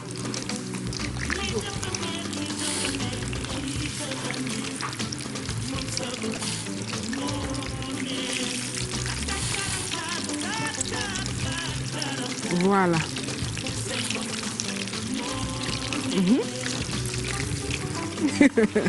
Gis nga nag dañuy ñëw rek daal di jegale suñu benn assiette boo xamante ne ni moom la ñuy utiliser pour dressage bi Bijou ci kanam parce que beignet yi boo ko génnee rek bu ñu ko génnee rek waruñu ko dresser directement dañu war a jël benn papier absorbant daal di ko ciy teg mu absorber li nga xam ne mooy huile bi ñu bàyyi noonu ba mu sedd ñu jël suñu benn assiette rek décorer ko comme ni ñuy def d'habitude dresser ko mu ànd nag ak sauce bi nga xam ne moom lañ leen won ni sànq benn sauce la boo xamante ne ni togguñu poivron yi dañu ko ci def noonu mélanger ko ak moutarde bi ak vinaigrette bi ak yooyu mooy nag accompagner li nga xam ne mooy suñu beignet yi ci kanam tuuti nag ma andi ko ci plateau bi rek ñu jàll ci li nga xam ne mooy dégustation bi. dinañ ko déguster ci kanam. incha allah beignet yi ni nga ko saafee noonu neex nañu. sauce bi tamit ànd nañ ceeg yow. waaw nous sommes très fiers de toi. Merci.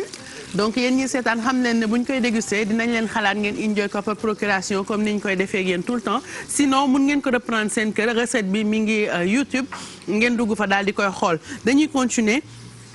très rapidement ak coroog lim ñu indil tey ci patrimoine muy loo xam ne tonton Gar mi man bu ñu ma doon dàq ji di ma ko def duñ ma jot jamu siiñ. jamu siiñ nii. doo ma jot. ah mais loolu xewoon na de. xewoon na tonton Gar mi sama maam daa jam woon tuñ fii maam benn joxaane ndeysaan. ndeysaan ne ma signe de beauté la woon. waaw autant. ah ak courage dina lu fort tey. ma courage bi ma ko xoolee foofu. dina lu fort mbay. xam naa ne su développé ba pare ñu wax ci sunu xalaat rek. Mbaa Njaay mu yabaate mi.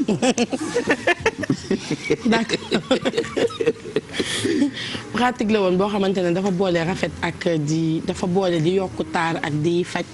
li nga xamante ne moom moo di jamu siiñ amoon nag ci occasion bu xaw a spécial bu ñu ko doon defee ndax souvent dañuy wax ni ci jamono yi ñu ko daan def li taxoon mu am à la base xale yu jigéen ñi bu ñu tolluwaan ci ñu leen di maye ay fan avant mariage bi lañ leen ko doon defaral parce que dañ daan faral di am feebaru gémmiñ donc bu ñu leen ko defalee day tax deret bu dee bi nekk ci seen gémmiñ yépp dañ donc lépp lu ñu amoon ci ay mauvaise haleine ak yooyu noonu ñu tàqali ko ak moom mais en même temps daf leen doon yokk seen taar ñu leen xoole élément bi.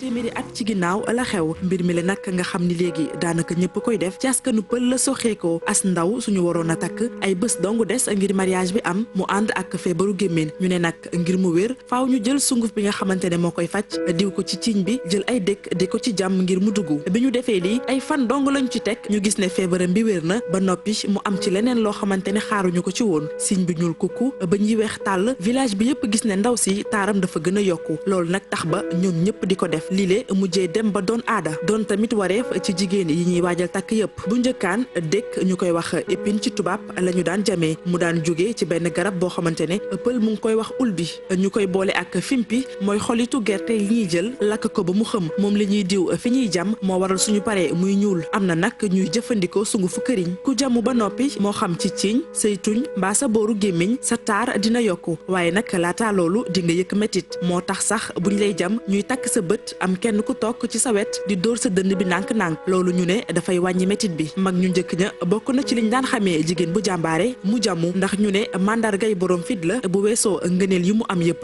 lu ci mel ni dindi deret bu bon bi nekk ci sa gémmiñ weexal say bëñ ba noppi dëgëral ko ñuulal say siiñ ba noppi rafetal sa reetaan jàmmu dinañ koy digal itamit ku am xeetu gémmiñ mbaa bëñ yuy metti jam bu njëkkaan maabo yi ak lawbe yi ñoo ko daan liggéey yaa xam ñaata yoon ngay jàmmu wante passage bu si nekk téeméeri dërëm la woon ci ay dëkk yooyu wutali sa bopp la dooree mu jëntal gi mu nekk sayu puso yu dërëm yooyu ba xalal sa bopp mbir yi avancé léegi ba ay cabinet médical kër docteur di ko def foofu dañu lay anesthésier maanaam rey sa ciiñ ba doo yëkk mettit xanaa loolu sax moo tàmbali di ci delloo si waat ndaw yi nga xamante ne demoon nañu ba bàyyi jamu ndax ragal mettit jamutuñ signe de beauté Mamadou Ndiaye nee na autant moo nekkoon comme suñu greffage yeeg suñu make-up yi ñoom loolu lañ doon def yi xew tey looloo xewoon démb mu nekkoon lu metti loo xamante ne daan nañ ci nattu courage yu jigéen ñi mais lenn ma jaaxal dañ daan wax bu ñu lay jam boo jugee daw dañ ciy jëlee dof en fait c'était juste pour éviter ñu daw c'était pour nanguloo leen muñ loo xam nga mag ñi bijou dafa amoon façon yu spécifique yu ñuy yaree c'est comme quand on te disait kenn du bale guddi c'est comme je te jure c'est comme quand on te disait soccu guddi baaxul fireeku guddi parce que ñun ñëpp xam nañ ni que ràbb la ñuy fireekoo te guddi ak lëndamam mën nga gaañ keneen soccu baaxul guddi parce que mën nga gaañ keneen c'était juste des manières de yar ci anam bu nga xamante ni xale bi du ci delluwaat moo tax ñu lay wax ni boo dawee da nga ciy jëlee dof c'était juste pour imposer la nga tëdd ñu jam la une bonne fois mu daal di jeex parce que ni ñu ko waxee signe de bravoure la ñu ko jàppee woon li nga xamante ne moom moo di jamu ciiñ ndax da ngay gis ko xam ne dañuy jam siiñam jamaaleel ko itamit li nga xamante ne moom moo wër gémmiñ gi donc loolu ci ay ethnie lañ ko doon faral di gis lu ci mel ni pël yi par exemple ñoom ñoo indi ñoom jamu ciiñ daanaka ci ñoom la jóge boori Jolof ñoom ñoo fa gënoon a farataal jam buñ demee tamit dëkk bu mel ni Tambacounda par exemple xeet boobu pëlu masina yi ak yooyu ñoom ñoo gënoon farataal li nga xamante ne moom moo di jamu siiñ wax naa leen ko sànq bu ñu doon wàcc seen mariage ak yenn feebaru gémmiñ yi moom moo doon tax ñu leen di defal jam bi bu njëkk ay bant ay brin genre ñu mel ni garab ñu ut ci benn bant di ko taaye di ko limer ba am ci ay kii yu sew moom lañ doon defee jam bi jamono di dox ba ñu koy defee ak li nga xamante ne moom moo di aiguille wala puceau c'est comme vous voulez finalement on est passé ci jam boobu ba ci li nga xamante ne moom moo di jamu clinique lu ñuul li nga xamante ne moom lañ koy defee itamit fempi lañ koy woowee moom gerte la ñuy jël lakk ko ba mu ñuul moom moo doon jox poudre boobu nga xamante ne moom lañ doon defee ci signe bi comme tatouage daal mu nekk comme tatouage voilà bu signe bi donc loolu mooy li nga xamante ne moom moo di jam réellement mais da ngay gis ni que am na ñoo xam ne dañ daan am bopp buy metti bu leen sonal wala ñu am yaaf wala borom bopp ça dépend ci ku nekk noo koy tuddee jamu signe boobu doon na leen dimbali parce que deret bi nga xamante ne moom moo doon génn ci ñoom te encore une fois jamu signe boo koy def dañ lay jam ba deret bi arrêté deret bi di génn ba arrêté moom mooy wane ni fi mu nekk nii li nga xamante ne moom la ñu bëggoon a dindi yëpp ci yow dañ na wax naa leen ko sànq da doon xeex li nga xam ne moom moo di mauvaise haleine day dëgëral li nga xamante ne moom moo di bëñ deret bu baaxul bi da daan weex après parce que deret bu dee bi nekk ci sa signe bi yëpp mooy dañ mu indi beneen couleur ci li nga xamante ne moom moo di sa dentition donc xeet yi ko doon def bokk na ci pël yi bokk na ci bambara yi bokk na ci soose yi ñoom ñoo gënoon farataal li nga xamante ne moom moo di jamu siiñ léegi nag malheureusement charme bi ci nekkoon nga xamante ni moom moo doog nekkoon nga tëdd yenn saa yi da ngay gis ko toog ci sa wet di la wëyal voilà dañ lay wëyal yenn saa yi bu mettee ñuy fëgg sa dënn pour dalal la ak yu mel noonu yooyu yëpp moo dañ léegi li ko dindi jamu clinique bi moom moo tax parce que tey boo demee clinique di jamu da ngay fay ñu defal la anesthésie jam la en quelques minutes après nga daal di jóg dem même su fekkee ni boobu aussi boo jamoo ba pare di nga sentir un peu de douleur bële peut-être contraire bi mooy que da ngay sentir douleur bi pendant et après jam bi mais balaa muy am 24 heures da ngay gis ni que daanaka dootoo sentir dara luy nekk métit ci yow. kañ ngay jam man tonton Gane bientôt moo indi jam xam naa daal wax na lu am solo ci pendant ak après foofu daal daanañ ci natt jom bari nañu ko def jom lañ ci jëlee parce que bi nga tëddee di jamu bougé wuloo onkuloo dawuloo ñu xam ni kii daal dëgg-dëgg bu ëllëgee fu mu mën a nekk dana am jom bu doomi juddoo tam ne quoi sa ndey de fii lañ ko jam waaye dawul de day bokk ci histoire waa ci histoire boo daan jam famille bi yëpp ngay représenté waaw ñëpp wéele xanaa loolu moo tax sa maam doon wax dañ lay jam te doon ne waaw mais loolu te loolu yàggul benn génération rek ñoo ko amul mooy sunu yaay mais maam yi koo ci xool sa maam boo gestoo gis nga ci tëñom fiyam ñuul ko loolu moo lay wan ne ñoom dañoo judd ci jom ndey yi nag bi génération bi accès ñoom dañoo àddina dox ñu ne nañ def jamu ci waaye nag bii moom dëgg-dëgg du ci bokk waaw mais daal dëgg-dëgg jom daal boo ko daan xool ñu daana tëdd di jamu ñu ne dëgg-dëgg kii daal ko am jom la te mag ñi nag dañ bëggoon jam parce que dañoo bëggoon reetaan bu neex boo xam ne bi seen bëñ day weex civilisé ndax loolu dafa bokkul ci seen dund par rapport ak léegi nag nee nañ ñu ngi ko def ci clinique yi ba tey dëgg-dëgg wàññiwul dara waaye daal dëgg mag ñi daal jom daal lañ ko duggee woon mu nekk loo xam ne lu am solo daal clinique yi sax li ko gën a indi bokk na ci tonton Garmi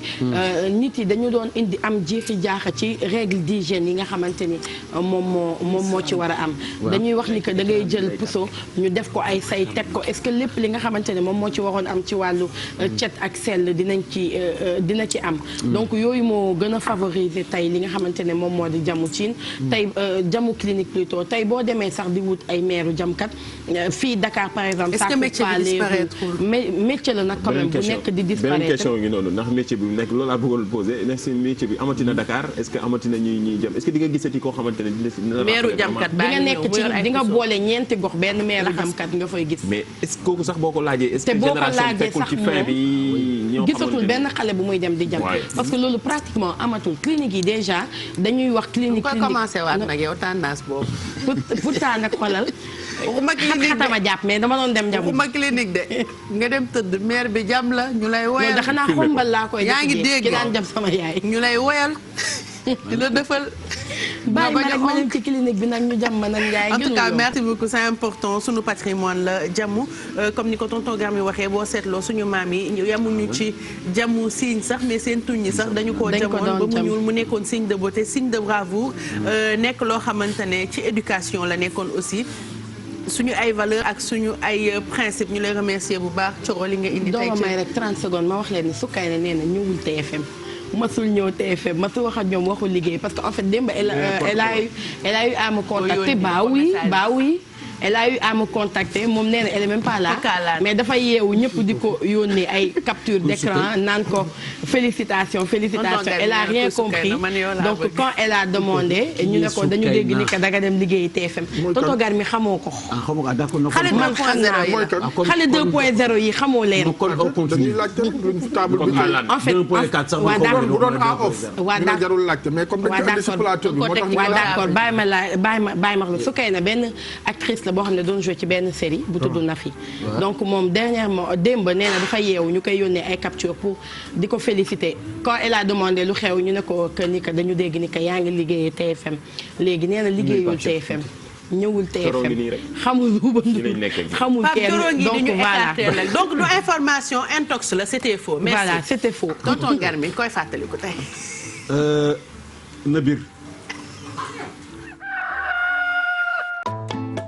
jërëjëf Modou Mbaye maa ngi lay dalal fii ci Golf Sud waaye di kontaan it ci li nga ma laaj muy sunu xarit di sunu càmmeñ di sunu responsable di Ousmane Tanor Dieng Ousmane Tanor Dieng defe naa ne ñëpp parti socialiste dañ ko xamal waaye Sénégal yëpp ko bokk génn àddunaam bi tax nañu xam dimension Ousmane Tanor Dieng ndax man de xalaatuma woon ne toll na noonu ci biir Sénégal kon ñàkk nañu loo xam ne xëy na ñun waa parti socialiste ñàkk nañ ko waaye Sénégal yëpp ko ñàkk ndax moom doxam yëpp moo doon Sénégal nu muy def ba jëm kanam maa ngi fàttaliku yóbbu naa fa ay xale yoo xam ne dañu bëgg a dugg ci parti bi ma jiital leen yóbbu leen mais li mu leen wax moo di ngeen ñëw ci parti social wala ngeen dem ci beneen parti li am solo moo di ngeen xalaat ne Sénégal yéen a ko war a yor suba kon ngeen am jom am fulla am fayda seet luy rafetal derul Sénégal xam nga loolu ki koy wax te nit ki ñëw bëgg sa bokk sa parti nga ne ko bu la neexee nga bokk sama parti bu la neexee nga bokk beneen parti waaye li am solo mooy Sénégal na nga ko bàyyi sa xel na nga ci liggéey loo xam ne bu subaa Sénégal sikki loolu du ñëpp ñoo koy xalaat kon ñàkk nañu lu rëy a rëy Sénégal ñàkk na waaye ñu nit ñàkk nañu ndax ba nga xamee ne Senghor dem na bàyyi Abdou Diouf lenge neex na ndax dafa bàyyi Abdou Diouf président de la République waaye Abdou Diouf bi muy dem di bàyyi Tanor lenge daf ko bàyyi parti d'opposition donc moom lañ ko bàyyee gën a metti waaye mu am jom rek ànd ak ay nawleem téye parti bi rek téye drapeau bi rek bañ koo bàyyee am jom kenn mësu koo dégg ci wax bu ñaaw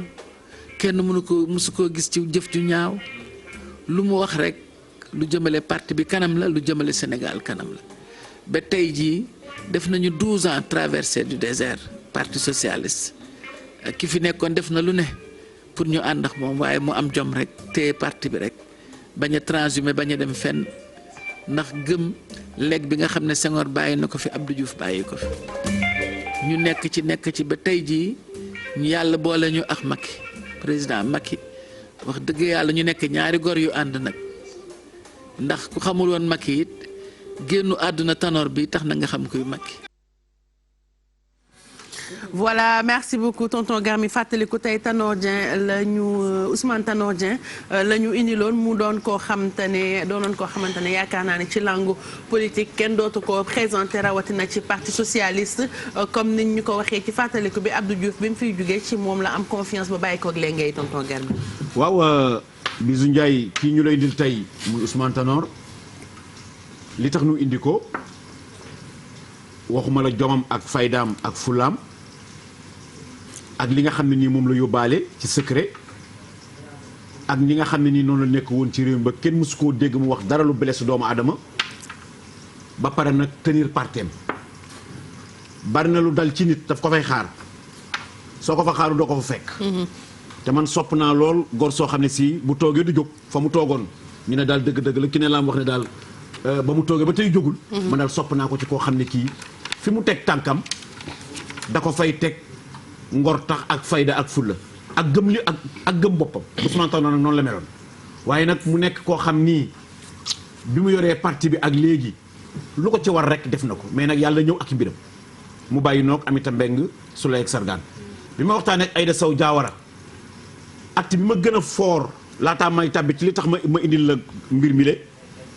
bi ñuy contacter Aminata Mbengue dafa ne nañ dem contacter Aïda Sow Diawara séddale cër dafa am solo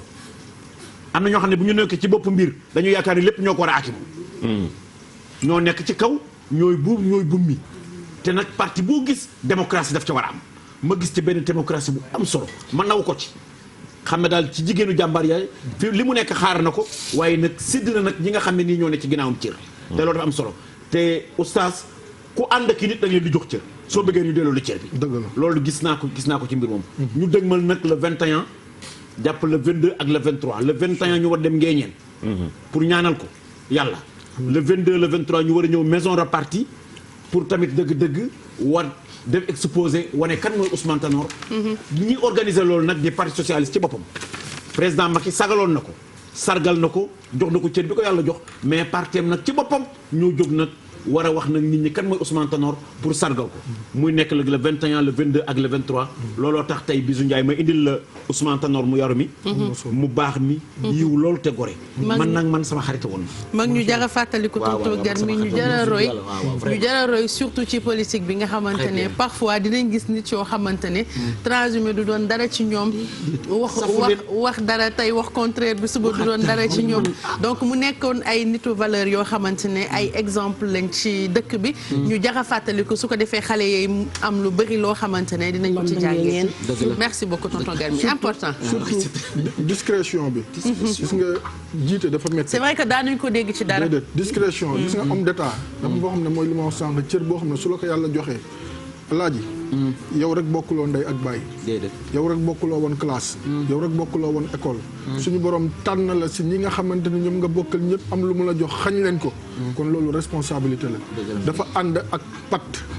tey xam lépp tey gis lépp tey dégg lépp waaye noppi ak discrétion dafa am solo te loolu bokk na si li nga xamante ni wax dëgg yàlla dañ ko miinoon si moom bu wax bu ñaaw jubee bul laaj kan la du moom laajteel keneen waaye bul na mukk moom te loolu dafa am solo kon suñu homme d'état yi ak gouvernant yi dañ siy bàyyi xel ñuy téye mën a téye am li nga xam ne mooy secret d'état ñu koy noppi waale ndax am na wax yi nga xamante ni bu génnee rek koo wóolu am na ku mu wóolu li muy yàq mooy ëpp li koo muy wóolu defar. am na ku mu wóolu man bu ma wóolu Mamadou Ndiaye wóolu na Bijou nga wóolu Coro kii looloo koy génn nga wax jàllaw koo wóolu am na ku mu wóolu kon discrétion boobu mu amoon suñu homme politique nañ ko bàyyi xel te roy ko si te fa mu tëdd yàlla na ko fa yàlla yërëm xaar ko aljana ak mboolem ni moo tax oustaz parti boo gis léeg-léeg gis nit ñoo xam ne ñi ñoom secret moom dañ koy téye soo tàbbee ci Mame Bounama Sall da nga ko fay fekk soo tàbbee ci Serigne Mbaye Thiam da nga ko fay fekk soo tàbbee ci Aminata Mbengue Xaali da nga ko fay fekk mais loolu tamit boo tàbbee ci président Abdou Diouf mu yaruma te baax da nga ko fay fekk borom livre bi waaw même nag pour man képp kenn du Bruno Diatta Bruno Diatta moo très bien c'est important Bruno il était exceptionnel daal dem nañu macha allah yu baax ñi daal dem nañu loolu daal laa lay indi waaye ma daal sama secret bu ma ko amee fi laay lomb ci Rombaar Njaay de comme man ni ma la fi rombee rek ba ma jox la bi ma kii nee léegi nga wax ko tonton Garmi dama ko ne waxuma ko sama dara. man yéen ñaar dama leen di ngeen di dendee aw maa ngi moom benn affaire. xëy na Pape Cheikh bu amee secret xëy na dina ko jox Coro Mbaye xam ñu laaj Pape xam naa fii ak émission bi di jeex mu SMS ñu ndax dina dénk Coro secret bu la déet man noonu dara laa dul wax tonton Garmi ba ma Bijou ne bu bi kii ne boo waxee Ndiaye wax Bijou wax Coro mu ne Coro wax tonton ma ne ko waxuma ko waxuma tonton Garmi sama dara moom it waxu la boolewuma la ci sama dara doo leen baray man koy wax yow ah koy wax sa secret man ma tas ko fii ci table ji rek yaa fi ngeen tas sa secret non man moom wax dëgg yàlla man ku may wax boo bëggul sama yaay yëg ko bu ma ko wax ak jëkkër ji ak jëkkër ji li ma sax naan Bijou Ndiaye kaay ma wax la danaan ma kaay ma wax la waaye bu ma nettalil ma ne ko sax man du ma nettali mu ne ma Bijou Ndiaye yow lu ma la wax nga wax ko sa yaay boo tourné wax ko sa jëkkër mais ci éducation rek sama yaay ma yaree noonu waxtaan ak man rek moo taxit bu ma wàccee yéen ñëpp xam na leen de ak li ngeen nekkee waxtaan ak yéen ñëpp mun naa bind livre ci yéen sama yaay c'est-à-dire yeewu leen bi bu jeexee nii dama koy appel visio li fa xew yëpp moo wax ko fu pouponnière yi toll mi ngi noonu mooy sama confidente daal en quelque sorte merci beaucoup tonton Garmi ci fàttaliku bi ça fait plaisir ñu am mag yu mel nii di leen fàttaliku xam naa ni yeewu leen bi li ci des bëriwul balaa ñuy jàll ci anniversaire yi dañuy wane ñi nga xamante ne ñooy perdu de vue yi ñi nga xamante ne seen ay waa kër ñi ngi leen di wër kii mi ngi tudd Matar Fall juddu le 27 février 92 doomu Njàmbu Fall ak Fama Gueye moom mi ngi réer le 13 février bi ñu génn la jóge seen kër Guédiawaye Asecna dafa xaw a manqué tuuti nag xel bi donc bu fekkente ne gis ngeen ko ngeen woote ci 77 457 00 04 wala ngeen woote ci 77 474 91 97 mi ngi tudd Matar Fall doomu Jàmbu Fall ak Fama Gueye Guédiawaye la jóge woon Asecna bu ngeen ko gisee rek ngeen dimbali ay mbokkam ngeen woote ci 77 457 00 04 wala au 77 474 91 97 am na beneen xale boo xamante ne tamit ñu ko fi yónnee nañu dafa réer mi ngi tudd Assane Silla nekk doom ci Mafari Silla ak Kati Diallo donc moom ça fait 1 an et demi que seen waa kër di ko wër at ak genn wàll ñu ngi koy seet gisuñu ko bu fekkente ne gis ngeen ko ngeen dimbali leen rek woote ci 77 844 90 58 wala 77 427 86 01 mooy photo boobu ngeen di gis at ak genn wàll mu ngi nii seen waa kër di ko wër donc mu ngi tudd Assane Silla doom ci Mafari Silla ak Kati Diallo daal di réer depuis 1 an et demi bu ngeen ko gisee woote leen ci numéro yi ma leen di bëgg a jox 77 844 90 58 wala 77 427 86 01 di ma saw bu baax parents yi ndax xam naa ni doom ju réer benn fan rek xaw ma nu muy mel waxuma laak nag 1 an et demi nga toog xamoo sa doom fan la nekk xamoo ci lu mu nekk xamoo dara ci moom c'est très très dur pour un parent ñu gën di yokk vigilance rek gën a surveiller suñu doom yi ndax chaque 20 heures Youssou Ndour laaj leen ko juróom-ñetti waxtu jot na mbaa xam ngeen fu seen doom yi ne waaye loolu yaakaar naa ni journée bi yëpp war nañ koo jéem a xool fan la suñu doom yi nekk gën leen surveiller ndax yu mel nii bu amee dafay métti torop ci parent bi ñu leen di masaw bu baax a baax di ñaan yàlla génneel leen seen doom yi fi ñu nekk ñu jàll ci anniversaire yi commencé ko sama bosu beau-frère nag moom la ñuy jiital waaw Mbacke si le meilleur très gentil tonton préféré de Adja si xaw ma da koy dóor xaw ma da koy tegdil waaye daal moom la yéen a mooy tonton préféré Mbacke si longue vie à toi très très gentil très adorable très serviable donc longue vie à toi de la part de Binta des enfants de la famille si papa Sidi maman Ndiémé maman Pati de la part de Marie si de la part de moi-même sa nièce yi ak sa frère yi ak sa sœur yi ñëpp ñu ngi lay ñaanal gudd fan wér gu yaram donc taw bu mel ni yow kese la ñu soxla woon si biir famille bi donc happy birthday à toi et longue vie à toi Mbacké on t'adore joyeux anniversaire à bébé Serigne Fallou de la part de sa maman Sokhna Pen son papa Cheikhouna ñoo koy souhaiter une très longue vie et beaucoup de bonheur. Happy birthday à Pendagnan de la part de ta sœur Chamba et Koumbanyan depuis Parcelles. Joyeux anniversaire à Tata Alima Kassé de la part de ta famille, de tes enfants, nos meilleurs vœux de bonheur. Tata da nga koo xam de Paris. Tata Alima Kassé. waaw. waa ay doomam dañoo ñoo ko souhaité joyeux anniversaire ak Mbissane. waaw fekk aliment bu Paris la normalement. kii nag Bisou Ndiaye. jigéen ju baax la. du fonk ay way juróom. ndeysaan ba pare dimbali leen. nun daf ñu dimbali ca France maak Sali Bigué. dañu toog mbay xiif lool. ñu jékki-jékki mu ngi suppu kànja. suppu kànja bi rek jar na wax. kon maa ngi koo souhaité daal dëgg-dëgg yàlla ko yàlla yokk guddal fanam te yokk martabaam. Toto Galma xam naa nga xalaat ni tum ranke gaaw. waaw xam nga boobu dañu nekk presque ay 20e étage. wala 25e étage. su oto yu rombee. maa ngi naan ko Saalum xoolu gunóor yu ndaw yi oto yi ndax dama tuuti mën a gunóor yu ndaw yi bu kamee mën a ko bii da xanaa gunóor bu mag la boobu añ bi ñëwagul bu sobu gaañ bi ñëwee nag macha allah. mel ni dañ leen a sauvé. merci ñu koy jërë jaajëfal ci suppu kànja bi bu ñu ñëwetee Paris woo la. happy birthday à mon amour mon frère mon confident Bayou Serigne Saliou sama xaali xiina waay yow Guèye ñaay ma siré dundal wéral amal jàmm vie bien et longtemps bëgg nga ma sagal nga ma lool jox ma bopp nag ba Sénégal gi xam ko dundal daal dadi de la part de Ndeye Ndiaye bu Mbetteel mooy souhaité happy birthday à son mari lii moom amatuñ dara luñ ciy teg nee na moom waxal ko yu baax lii nga wax nii Ndeye Ndiaye du ma teg dara lii rek doy na donc happy birthday à ton mari et longue vie à lui. Happy birthday à ma maman chérie adorée une femme battante attentionnée aimable et ouverte tous vos enfants vous souhaitent une très longue vie plein de bonheur de paix et de succès de la part de votre fille Alima Diagne du journal Touba TV. Happy birthday à Fatou Bintou Faye depuis Kébémer de la part de maman Ndeye Dieye. Joyeux anniversaire à Koumba Ndjin waaw yaakaar naa loolu la de Koumba Ndjin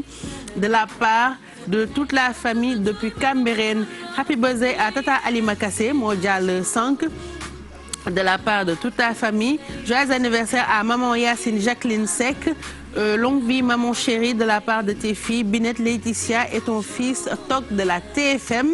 Happy birthday à Jules Tailleur c'est de la part de Fatou Seck Mbour.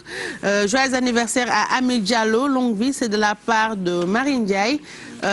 Happy birthday à Koumba Gueye depuis Kër Mbaye Fall petite sœur de Lamine Ndiaye technicien à King FM on lui souhaite tout le bonheur du monde longue vie à toi. Happy birthday à Asmalik dundal wéral ah. Asmalik Sow. Asmalik mi da nga ko xam sama oustaz waaw sama doomu oustaz koñ bala sama doomu oustaz bi la ko souhaité joyeux anniversaire waaw. joyeux anniversaire doomu oustaz rek. happy birthday waa diine gee la ñor. waaw diine gee la ñor. seetlu nañ lool ci yow seetaan bëgg na télé bi jabaru oustaz bëgg na télé bi. ñu ngi koy souhaité joyeux anniversaire Malick yàlla may ko gudd fan mu dund. Amin amin ñoom daal famille TFM lañ. happy birthday à bébé Serigne Fallou de la part de maman Sokhna Pen et de ton papa Cheikhouna. Joyeux anniversaire à notre maman chérie Aminata Sow Madame Diouf de la part de tous tes enfants nous t'aimons très fort sa yaay la Aïcha Deme. Aminata Sow mu ngi depuis Kaolack suñu yaayu bopp bi baax nga bëgg nga ñu uuf nga ñu macha allah sopp la yow yàgg fi rek lañ lay ñaanal. ñoom Ousmane ñoom Ami Mané ñoom Alioune ñoom Mami ñëpp ñu ngi lay souhaiter un joyeux anniversaire ñu ngi lay ñaanal nga yàgg fi nag première dame di bëggal papa. Happy birthday à Antonia depuis les Parcelles. Joyeux anniversaire à Sini Mbaye, longue vie, c'est de la part de Isma Ndiaye, Bayou Binette. Happy birthday à Papino Gueye, longue vie à toi et beaucoup de bonheur. Yàlla sàmm la may la wér de la part de Eva. Happy birthday à ma femme bien-aimée Soukeyna Ndir, Madame Samb, depuis Yoff Tongor, longue vie, santé, réussite, beaucoup de bonheur, mon amour. Happy birthday à Bébé Cheikh de la part de sa maman Daba Diop depuis Rufisque et joyeux anniversaire à Awa Fall ñaareel xaritu jëkkëram chéri Dabaax caméraman wala caméraman 2STV Dabba Gueye chéri Dabba merci Thioro beaucoup de choses pour toi que du bonheur dans tes projets dundal da ngeen amaat anniversaire wala seeni anniversaire jàll na da ngeen di tàggoo Aïcha tàggoo leen nañ dem tonton Garmi ba jeudi. waaw incha allahu taala di am mbégte rek Bijou Ndiaye di wax ni incha allah ci kanam tuuti 23h dinaa agsi ci ne biir ak seen soppel Ajoun Mbaye Garmi. waaye nag man bu neex na moom. ah keroog moom vraiment ne biir bi passé neex na lool. ne biir noonu la mel. c'est na ko niveau bi yokk na keroog moom vraiment. dafa fort mbay noonu la mel. xanaa rek tamit di ndokkeel tamit bu baax Ablaye Wilane maa ngi ko ziar di ko béggee lu bëree bëri di am contentement di ndokkeel tamit Maam Fili ak Aram Tanor ak njabootu Ousmane Tanor yëpp di leen ñaanal jàmm tamit bu baax a baax Bijou Ndiaye. merci beaucoup tonton Garmi à jeudi inchallah ci kanam guddi ñu kàll ci na bir mu nar a nekk lu neex a neex donc na ko ñëpp seetaan Oustaz. waaw Bijou amoon mbégte jàkkaarloo ak yow ak ñu bokkaloon plateau bi ak téléspectateurs yi leen jox dig daje ëllëg ziar suñu yaay Adja Diarra Seck ca Amérique ak mère Roxaye Cissé jàpp ba nekk Toulouse ak Fifi sama Fifi maa ngi koy nuyu di ko ziar di ñaanal suñu yaay suñu lépp macha allah soxna Bali Muntaxa moom tamit damay anticiper yëf yi suba la waaye yàlla na ko yàlla may gudd fan yàlla bàyyi ko mu dund lool te wér moom fa tabarakallahu macha allah comme ni ko alaaj Mamadou Mbaye Garmi di waxee waxul ne su ma doon góor la déedéet dafa ñëw fekk lépp fa tabarakallahu mu yokk la nga xamante ni moom moo di kem kàttanam moom Bali Muntaxa yàlla na ko yàlla may gudd fan ak wér mu yàgg fi lool duñu tette olof day faral di wax ne nu mu tuddati bëgg yëg moo koy fay te xam nañ fi mu ñu def ak fi mu ñu teg bu baax a baax a baax kon ñu wax lépp xol yi sedd na lépp sedd na ñu ngi lay ñaanal daal yaay booy di waaj bu baax a baax poroxaan incha allah di màggal gi nga xam ne moo di maam jaariyatullahi incha allahu taala bu ko kenn wute kon daal dañ doon anticiper rek anniversaire bi di ko ñaanal bu baax Mbacké Balla Aïssa kon Bijou ñun suba dañ koy célébrer dañ fi nekk te suñu yaay la yow kese moom moom ah ma ne suñu yaay la yow kese moom moom yéen kan moo leen utal ay extrait de naissance utal nga ñu mais bi ñu ci boolee ba pare danga naan suñu yéen man manjaala na Bijou yow laay wax yow ñun garaaw yaa ñu utal gaa waaw mais boo ñu utalee tam booy wax danga naan sunu yaay la mais amul problème ñun suba ñu célébrer anniversaire bi bu la dara metti donc awa baax na ay Pape Samba Thiam bàyyi ma ab laay wax ci merci beaucoup Sass ba jeudi inchallah ci beneen waxtaanu diine di remercier bu baax ñi nga xamante ne ñoom ñoo jàpp ci pouponnière bi parce que actuellement egg nañ 2 325 000 donc remercier Thionia yàgg a jàppale xale yi borom Give One Project jàpp na ci bu baax ci pouponnière yi Fatou xaw ma ko sax dafa woote rek ci numéro yi daal di participer ak Serigne Khadim Jinne moom dem mu ñëw na fii ci télé bi indi fi ay dons yu am solo ñu koy remercier bu baax a baax a baax yéen aussi mun ngeen ci jàpp mun ngeen woote ci 76 198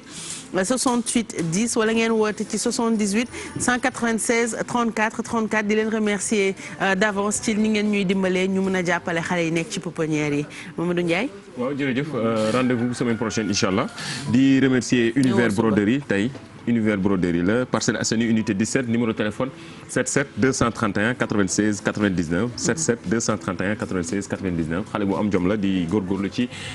comme ni ñu koy defee comme ni ko ñëpp di defee mais di nuyu aussi sama papa bi nekk fii ci Sacré-Cœur di Pa Asmalik Ndiaye ngi noonu di ko nuyu di nuyu famille bi. bonjour papa Ndiaye bala yëpp ci fépp ci Sénégal rek ci àddina comme ni ko Pape Cheikh di waxee États-Unis. waaw yow àdduna worldwide ngeen war a nuyoo daal maanaam. worldwide waaw kay merci beaucoup Mamadou Ndiaye à la semaine prochaine dans Yeewu Leen Coro. sa bleu nice na. merci Bijou merci gis naa la à la semaine prochaine incha allah pour beneen Yeewu Leen mais en attendant je fais un gros coucou. ah dara damay laaj xaroo ma ko gënal Khadija Master Chérie merci pour la tenue KM Style mën nañ ko retrouver sur Instagram également KM Style di ngeen ko fa fekk Khadija merci pour la tenue ma belle merci ci amour bi nga ko defee elle est joignable au 77 773 48 23 vous pouvez également retrouver les photos ci réseaux sociaux yi voilà et sûrement ci page Instagram am merci et à la semaine prochaine inchallah merci Thioro à la semaine prochaine dans Yeewu Leen Sophie rendez-vous demain maag yow moom dinañ fi nekk incha allah. waaw dinañ fi nekk ci beneen plat. waaw ku dul ñëw suba du lekk tey. du lekk tey waaw nañ ko defee noonu rek. mais xanaa tonton Gaal mi ak Oussa Assane rek ñoom kii leen ci rek benn assiette Thioro ak Mamadou Ndiaye rek ñu off leen ba lundi. as copp rek. coppet rek. waaw noonu la ñuy def bisou xanaa di leen jox rendez-vous demain incha allah en attendant nag bañee ñu yóbbuwaatoo ko fële rek fi ñu ko yóbbu woon démb rek. imam Fansou Bodian waaw ak Cheikh Mariama dafa semaine bi yëpp ñoom lañ koy tibbal waaw à demain. merci beaucoup Sophie keneen ku may remercier pour don yi aussi Sira Ndiaye député franchement jàpp nga si je suis très très contente merci beaucoup pour don bi ñu yónnee démb ça fait vraiment plaisir yal na la ko yàlla fay et puis merci à Ndella pour la coiffure son téléphone c'est le 77 349 27 73 et Didi Wax pour la tenue 77 291 9000 loolu mooy numéro bi donc woote leen mu defaral leen yu nice merci à vous de nous avoir suivis merci beaucoup équipe technique bi ñoom Iso Petit Pata Apoulaye Mas Ndiaye Khadim ñoom Père Assane ñoom Pape Samba à la réalisation lëjle toog bu Serigne Fallou Babacar Bey ñi ngi koy remercier ak service sécurité beeg ñoom Ablaye Kalbi ñi ñuy jël seeg li bien borom añ bi waa internet bi ñu ngi leen di remercier aussi digital voilà Adja ñoom Cheikh Fall et tout le monde merci à vous de nous avoir suivis restez connectés d'autres programmes arrivent sur la télévision Futur Média et passez une très bonne journée.